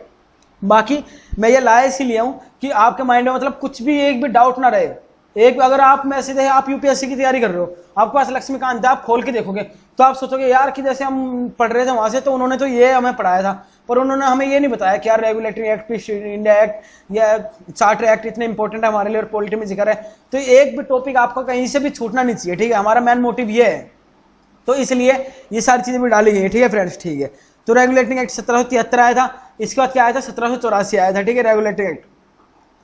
तो 1784 का तो ये था ये पीट्स इंडिया एक्ट था, ठीक है। इसमें क्या था, इसमें जो था द्वैध शासन की व्यवस्था करी गई थी, ठीक है, मतलब दो स्तर पर शासन, द्वैध शासन, ठीक है, जो हमारा क्या था पीट्स इंडिया एक्ट आया था, ठीक है। फिर उसके बाद क्या है हमारा 1786 का आया पीट्स इंडिया एक्ट। इसमें क्या लाया गया था, इसमें देखो, इसमें बताया तुम आपको कि मतलब सर्वोच्च अधिकार होते ना सेनापति में निहित कर दिए गए थे, मतलब कि जो 1786 का आया था ना एक्ट, मतलब जो सर्वोच्च अधिकार थे ना वो सेनापति को दे दिए गए थे, ठीक है। और जो क्या नाम है, जो मतलब निर्णय लिए जाते थे ना किसी भी कानून के खिलाफ, वो सेनापति हाँ और ना कर देता था। तो देख रहे हो आप, इसमें मतलब सेनापति को लागू करने के निर्णय दे दिए गए थे कोई भी कानून, और रद्द करने के निर्णय दे दिए गए थे। किसमें दिए गए थे, 1786 में। ये मैं थोड़ा थोड़ा सा बता रहा हूँ आपको, बाकी आप जाके हमारी वीडियो में देख लेना पूरा, ठीक है। और अगला क्या आ रहा है इसके बाद है चार्टर एक्ट 1793, ठीक है। तो 1793 में क्या था फ्रेंड्स, इसमें बताया तो मैं आपको थोड़ा सा देखो। 1793 में ना जो हमारी व्यापारिक गतिविधियां होती है ना, जो हमारे मतलब व्यापारिक गतिविधियां होती हैं, व्यापारिक मतलब जो काम बिजनेस से रिलेटेड होती है, ठीक है, जो बिजनेस से रिलेटेड गतिविधियां होती है, मतलब जो वर्क होता है इसके ऊपर ना मतलब 20 वर्षों का वो बढ़ा दिया गया था, कि मतलब 20 वर्षों तक और इस पर अधिकार किसका रहेगा, ब्रिटिशर्स का, ठीक है। किस में लाया गया था ये हमारा, किस में लाया गया था फ्रेंड्स, ये 1793 में, ठीक है, 1793 में लाया गया था। और क्या था इसमें ये भी कह दिया गया था कि जो मतलब चाहे कोई भारतीय हो चाहे कोई ब्रिटिशर हो, ठीक है, ये जो मतलब काम कर रहे हैं ना इंडिया में, तो जो इनकी तनख्वाह है ना वो तनख्वाह कहाँ से दी जाएगी, इंडिया के इससे दी जाएगी, भारतीय कोष से दी जाएगी, मतलब, ठीक है।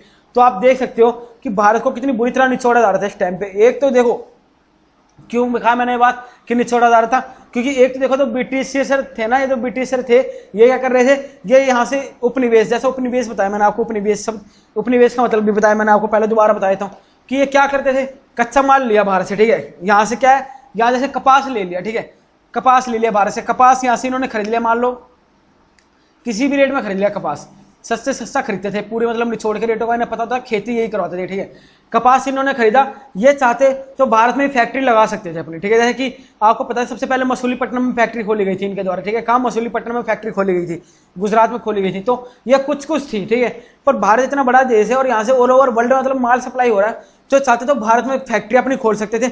अगर ये भारत में अपनी फैक्ट्रियां खोलते ना फ्रेंड्स, तो इन्हें इतना बेनिफिट होता, क्यों, क्योंकि एक तो इनका आयात निर्यात का खर्चा बचता, ठीक है, क्यों, क्योंकि उस टाइम पे ना काफी घूम के अगर आप वर्ल्ड मैप देखोगे तो वर्ल्ड मैप में क्या था कि मतलब जो अफ्रीका है ना, अफ्रीका से बिल्कुल घूम के ब्रिटेन जाते थे, कैसे इंडिया से निकले, फिर सऊदी अरब होते हुए पूरा अफ्रीका पार करके नीचे से जो वो आया था ना अभी न्यूज में, कैप ऑफ टाउन ऐसा कुछ करके अफ्रीका का नीचे वाला हिस्सा, ठीक है, वहां से पूरा घूम के मतलब इतनी लंबी दूरी तय करके जाते थे, कहाँ, अपने ब्रिटेन, ठीक है। इसमें इनका काफी खर्चा आता था जहाज वगैरह में जाना, ठीक है, और काफी इनके साथ वो होते थे मतलब जो कार्मिक होते थे वो काम करते थे, ठीक है, लेबर क्लास आदमी होते थे, वो भी काफी मतलब संख्या में इनके साथ जाते थे, पर ये फिर भी जाते थे लेके कच्चा माल अपने वहां पे, ये ठीक है, फिर वहां पे जाके ब्रिटेन में उस माल को बनाते, फिर वहां पे बना के वही माल ये भारत में लाके बेचते, ठीक है। भारत में कितने, कम से कम सच बता रहा हूँ मैं आपको, 100 गुना रेटों पे, समझ रहे हो आप, 100 गुना रेटों में बेचा जाता था, इतना महंगा बेचा जाता था। अगर कोई कच्चे माल यहाँ से लगा लो, अगर 100 रुपए का लेके गए ना यहाँ से कपास, तो वहां पे कपड़े बना के ना ये उन्हीं कपड़ों की कीमत यहाँ पे आके 10,000 कर देते थे, ठीक है। इतना ज्यादा मतलब रौंदा जा रहा था भारत को, इस तरीके से निचोड़ा जा रहा था पूरा, ठीक है। इसका उल्लेख भी करा गया है, किसी ने मतलब कही ये बात, मेरे ध्यान नहीं आ रही, नाम ध्यान नहीं आ रहा, उन्होंने बहुत अच्छी बात की है, शायद दादा भाई नौरोजी ने कही थी ये बात। उन्होंने कहा था कि ऐसा लगता है कि जो टेम्स नदी है ना उसमें गंगा नदी को उड़ेल दिया गया, मतलब जो ब्रिटेन में नदी बहती है ना उसका नाम है टेम्स नदी, ठीक है, और जो भारत में बहती है उसका नाम है गंगा नदी। तो जैसे गंगा नदी भारत में बह रही है, अगर गंगा नदी को उठा के यूं कहीं टेम्स नदी में डाल दिया जाए तो क्या होगा, गंगा नदी टेम्स नदी में प्रवाहित होने लग जाएगी और भारत में कुछ भी नहीं रह जाएगा, ठीक है। तो इस तरीके से ब्रिटिशियर मतलब जो ब्रिटिशियर थे ये किसके, इंडिया के साथ कर रहे थे, क्या कर रहे थे ये फ्रेंड्स, ये ना यहाँ का सारा धन मतलब लेके जा रहे थे, इसीलिए इन्होंने यहाँ पे अपनी फैक्ट्रियां नहीं लगाई, क्यों, क्योंकि इन्हें पता था कि अगर यहाँ पे हमने अपना औद्योगिकरण का काम कर दिया ना इंडिया में, तो इससे क्या होगा, इंडिया मतलब बहुत जल्दी आगे बढ़ जाएगा, ठीक है। उससे इन्हें तो उस समय फायदा था, पर इन्हें ये भी पता था कि ये फायदा हमें कुछ ही समय के लिए मिल पाएगा, उसके बाद अगर इंडिया गलती से मजबूत हो गया ना, अगर इन फ्यूचर हमें इंडिया छोड़ के जाना पड़ता है, जैसे यहाँ पे मतलब गतिविधियां चल रही हैं, अगर इन फ्यूचर इंडिया छोड़ के जाना पड़ता है और हम इंडिया को इतना मजबूत छोड़ के जाएंगे ना, तो ये हमारे ऊपर हैवी पड़ सकता है आगे फ्यूचर में चल के, ठीक है। इतना माइंड इन्होंने लगा लिया था अपना, किसने, अंग्रेजों ने, ब्रिटिशियरों ने, ठीक है। तो इसलिए इन्होंने ना यहाँ पे ज्यादा मतलब फैक्ट्रियां वगैरह नहीं लगाई अपनी, ना इसको अपना औद्योगिकरण के हिसाब से मतलब, और जबकि यहाँ की वातावरण, यहाँ की जो जलवायु है भारतीय, वो भी काफी अनुकूल थी, किसके हिसाब से, इनके बिजनेस के हिसाब से, जैसे कपड़ों की खेती वगैरह में क्या नाम है, जलवायु बहुत इंपॉर्टेंट होती है, ठीक है। तो इसलिए मतलब क्या था, तो इन्होंने इसलिए यहाँ पे फैक्ट्री लगाई, ठीक है। तो इस तरीके से भारत को बहुत बुरी तरह लूटा जा रहा था, पागल बना के बिल्कुल यहाँ के व्यक्तियों को, यहाँ के राजाओं को। तो फ्रेंड्स ये हमारा कौन सी इसमें था, ये हमारा था 1793 के एक्ट में, ठीक है। उसके बाद हमारा आया था चार्टर एक्ट 1833 का, ठीक है। इसके बारे में थोड़ा सा बात कर लेते हैं। 1833 का चार्टर एक्ट आया था, इसमें क्या था फ्रेंड्स, देखो इससे पहले एक चार्टर एक्ट और आया था, मैं उसके बारे में मैं बता देता हूँ थोड़ा सा आपको। 1813 में आया था चार्टर एक्ट, ठीक है। तो उसमें और जो 1833 का चार्टर एक्ट था ना, इसमें लगभग दोनों में एक ही बात कही गई थी, ठीक है। तो उसके बारे में बात कर लेते हैं, क्या कहा गया था इसमें। यह था कि इस समय ना इंग्लैंड में जो था ना औद्योगिक क्रांति चल रही थी, ठीक है, इंग्लैंड में। तो इसमें क्या था, इसमें तो बंगाल का जो गवर्नर था ना, उसको भारत का गवर्नर जनरल बना दिया गया था, ठीक है, 1833 में। ये याद रखना आपको, ठीक है। और क्या था, और जो चीन के साथ जो चाय का एक अधिकार था ना, वो क्या था, पहले तो जो 1813 में था ना, वो दिया गया था इन्हें, कि जो 1813 का चार्टर एक्ट आया था उसमें क्या कहा गया था, उसमें कहा गया था कि चीन के साथ ना एकाधिकार बना रहेगा हमारा, ठीक है। पर जो 1833 में आया था ना चार्टर एक्ट, इसमें क्या कहा कि चीन के साथ जो चाय का एकाधिकार है ना, चीन के साथ चाय का, अगर आपके एग्जाम में क्वेश्चन बनता है कि चीन के साथ आपका किस चीज का मतलब व्यापार करा जाता था, चाय का व्यापार करा जाता था, ठीक है। चाय का व्यापार करा जाता था किसके साथ, चीन के साथ। तो फ्रेंड्स क्या है कि 1833 में ना जो चीन के साथ चाय का व्यापार था ना, वो खत्म कर दिया गया था, ठीक है। मतलब एकाधिकार समाप्त कर दिया गया था, ठीक है फ्रेंड्स, ठीक है, ठीक है। फिर आगे देखते हैं अपना 1853 का आता है चार्टर एक्ट। ये क्या है, 1853 का, इसमें विधि आयोग आया था, ठीक है। विधि आयोग लाया गया था किसके द्वारा, डलहौजी। डलहौजी काफी इंपॉर्टेंट है हमारी हिस्ट्री में, ठीक है। और इसमें क्या था, इसमें जो था ना चार्टर एक्ट, इसमें जो ईसाई मिशनरी होते हैं ना, जो ईसाई मतलब नॉर्मली समझ लो आप, मिशनरी तो खैर किताबी भाषा वाला शब्द हो गया, मैं आपको सिंपली समझाता हूँ कि जो ईसाई लोग थे ना, जो मतलब ब्रिटिश थे, इन्होंने अपने ईसाई धर्म के प्रचार के लिए ना यहाँ पे लोग छोड़ दिया, आदमी छोड़ दिया कहाँ, इंडिया में। और उनसे कहा गया आप जितना कर सकते ना उतना ईसाई धर्म का प्रचार करो, कहाँ, इंडिया में।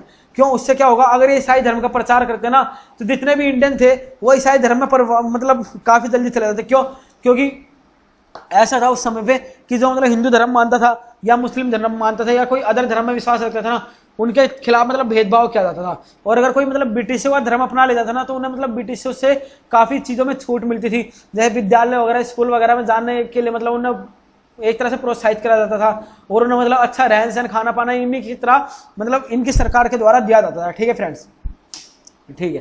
तो ये तो हमारे चार्टर एक्ट वगैरह थे, और इनके बारे में ना आप विस्तार से जाके हमारी वीडियोस में देख सकते हो, प्लेलिस्ट में मैंने डाला है, उसमें लिखा भी है भारत का संवैधानिक विकास के नाम से वीडियोस हैं, ठीक है। 2 वीडियो हैं 10-10 मिनट की, जाओगे आपके सारे कॉन्सेप्ट क्लियर हो जाएंगे, ठीक है फ्रेंड्स, ठीक है।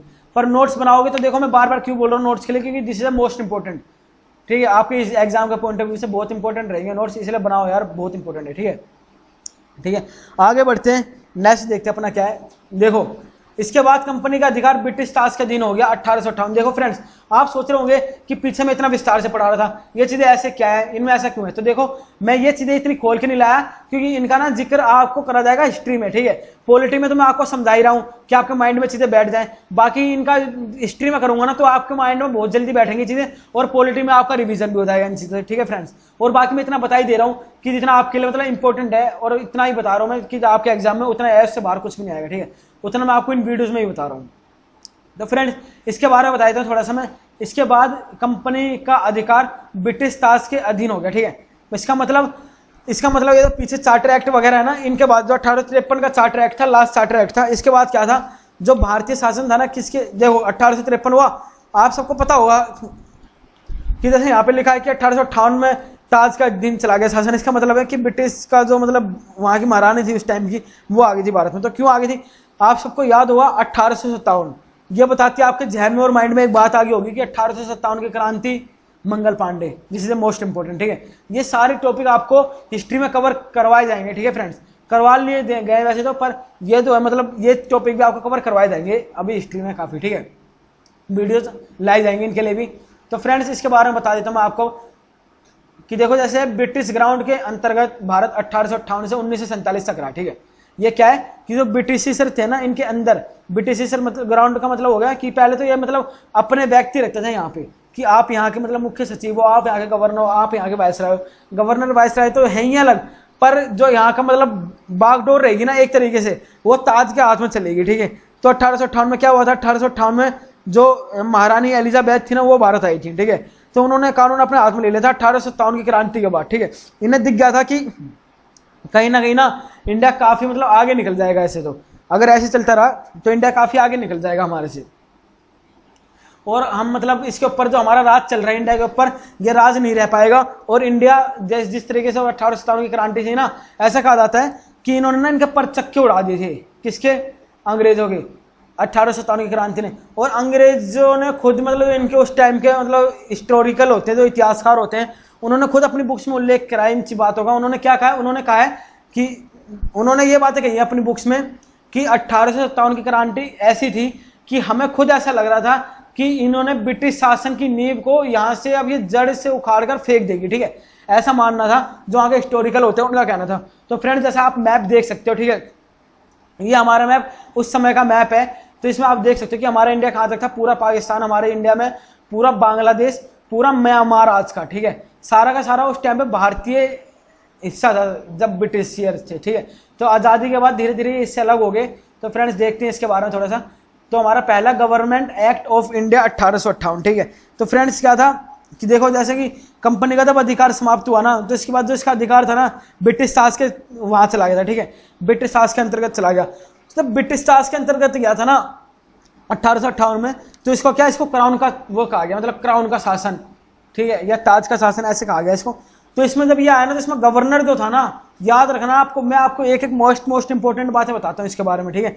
जो यहाँ का गवर्नर था ना, गवर्नर हटा दिया गया था यहाँ का, कहाँ का, जो मतलब बंगाल का गवर्नर था, इसको भारत का गवर्नर बना दिया गया था, उसको हटा दिया गया था। और मतलब हटा दिया गया था, उस व्यक्ति को नहीं हटाया था, उस व्यक्ति को पूरे भारत का वायसराय बना दिया गया था।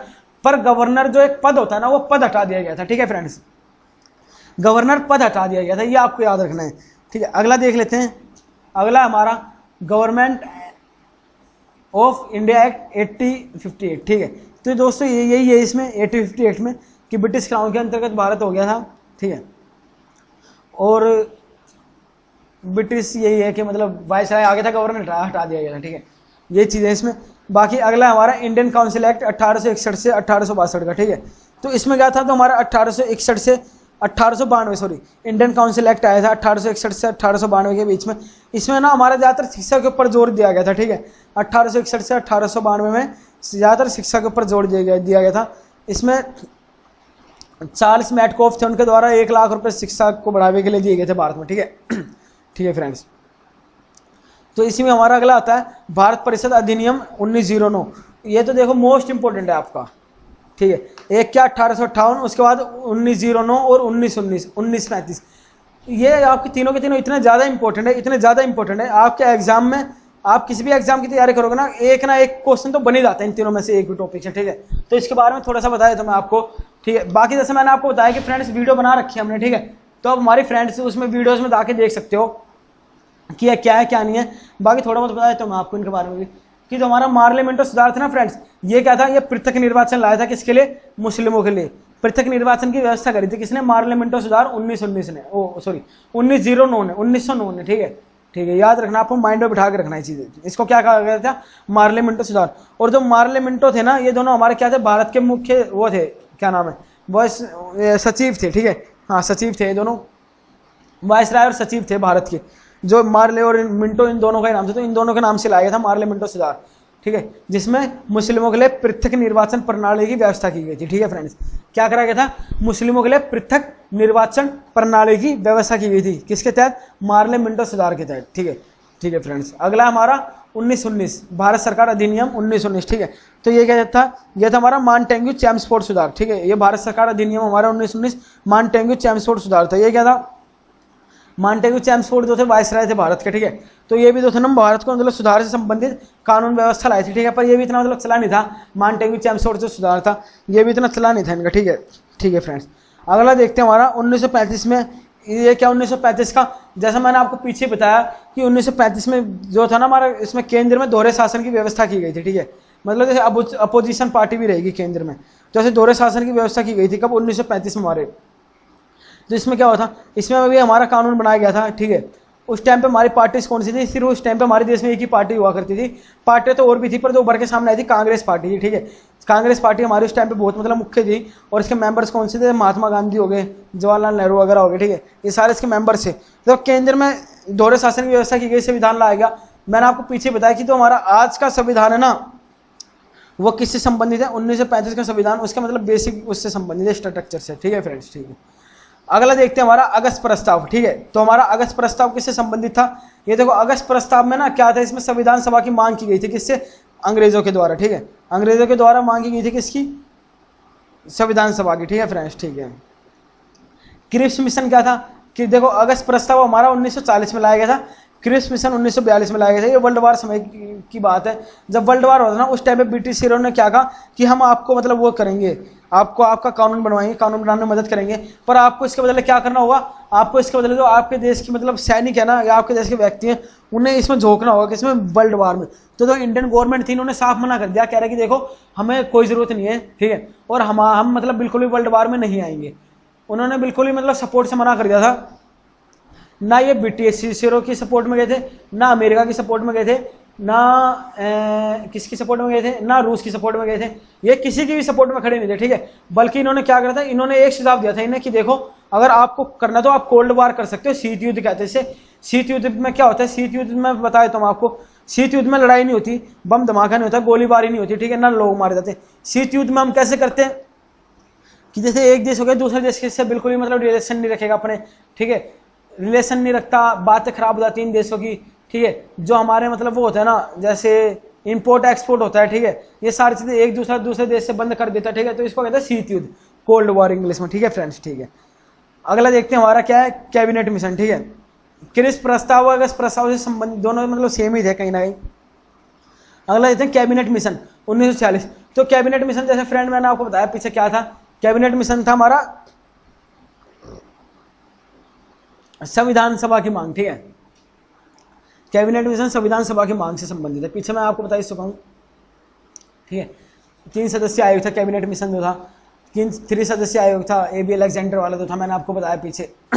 तो याद रखना आपको, AB अलेक्जेंडर वगैरह जो थे पीछे मैंने आपको बता दिया, आप जाके देख सकते हो, समझाई दिया, बस नोट्स बनाओ अपने, उन्हें रिवाइज करो। ठीक है, ठीक है फ्रेंड्स। अगला देखते हैं माउंट बेटन योजना। ठीक है, तो माउंट बेटन योजना किससे संबंधित थी? भारत और पाकिस्तान के विभाजन से संबंधित थी। ठीक है, माउंट बेटन योजना, तो भारत और पाकिस्तान का तो विभाजन हुआ, क्या चल रहा था उस टाइम पे? 1947 तक। ठीक है, और ये माउंट बेटन योजना कितनी को लाई गई थी? 3 जून को लाई गई थी। क्या? माउंट बेटन योजना। ठीक है फ्रेंड, ये इतना बड़ा हमारा संपूर्ण भारत है इस टाइम पे, तो मैप में आपको दिखाई दे रहा है। ठीक है, इसमें आप देख सकते हो कि कहाँ से क्या क्या हिस्सा कटा है हमारा। ठीक है, ये तो पूर्वी भारत है, पूरा ही कट चुका है लगभग, म्यांमार चला गया यहाँ से, हमारा पश्चिम बंगाल बांग्लादेश हो गया। ठीक है, तो ऐसे पाकिस्तान है हमारा जो पश्चिमी है, ठीक है, पश्चिमी भारत या पाकिस्तान पूरा अलग हो चुका है फ्रेंड्स। ठीक है, तो ये हमारा माउंट बेटन योजना जैसे 3 जून को लाई गई थी 1947। ठीक है फ्रेंड्स, ठीक है, और जो इसके बीच में रेखा भारत और पाकिस्तान के बीच, इसको क्या कहते हैं? Red Cliff. ठीक है, रेड क्लिफ रेखा। तो फ्रेंड्स थैंक यू, आज की हमारी वीडियो देखने के लिए बहुत बहुत धन्यवाद। आज का हमारा सेशन बहुत अच्छा रहा है। ठीक है फ्रेंड्स, तो आप मतलब वीडियो पूरा देखिए और पूरा ही देखा आपने, और जितना मतलब हो सके लाइक सब्सक्राइब कीजिए, दोस्तों शेयर कीजिए इसे, ताकि और भी बच्चों तक ये पहुंच पाए और हमारी वीडियो को और सपोर्ट मिले, लाइक मिले, कमेंट्स मिले। जितने लाइक वगैरह मिलेंगे उतनी हमारी मोटिवेशन बढ़ेगी, हम उतनी ज़्यादा वीडियोस आपके लिए ऐसे लाते रहेंगे। ठीक है फ्रेंड्स, ठीक है, best of luck for your exams.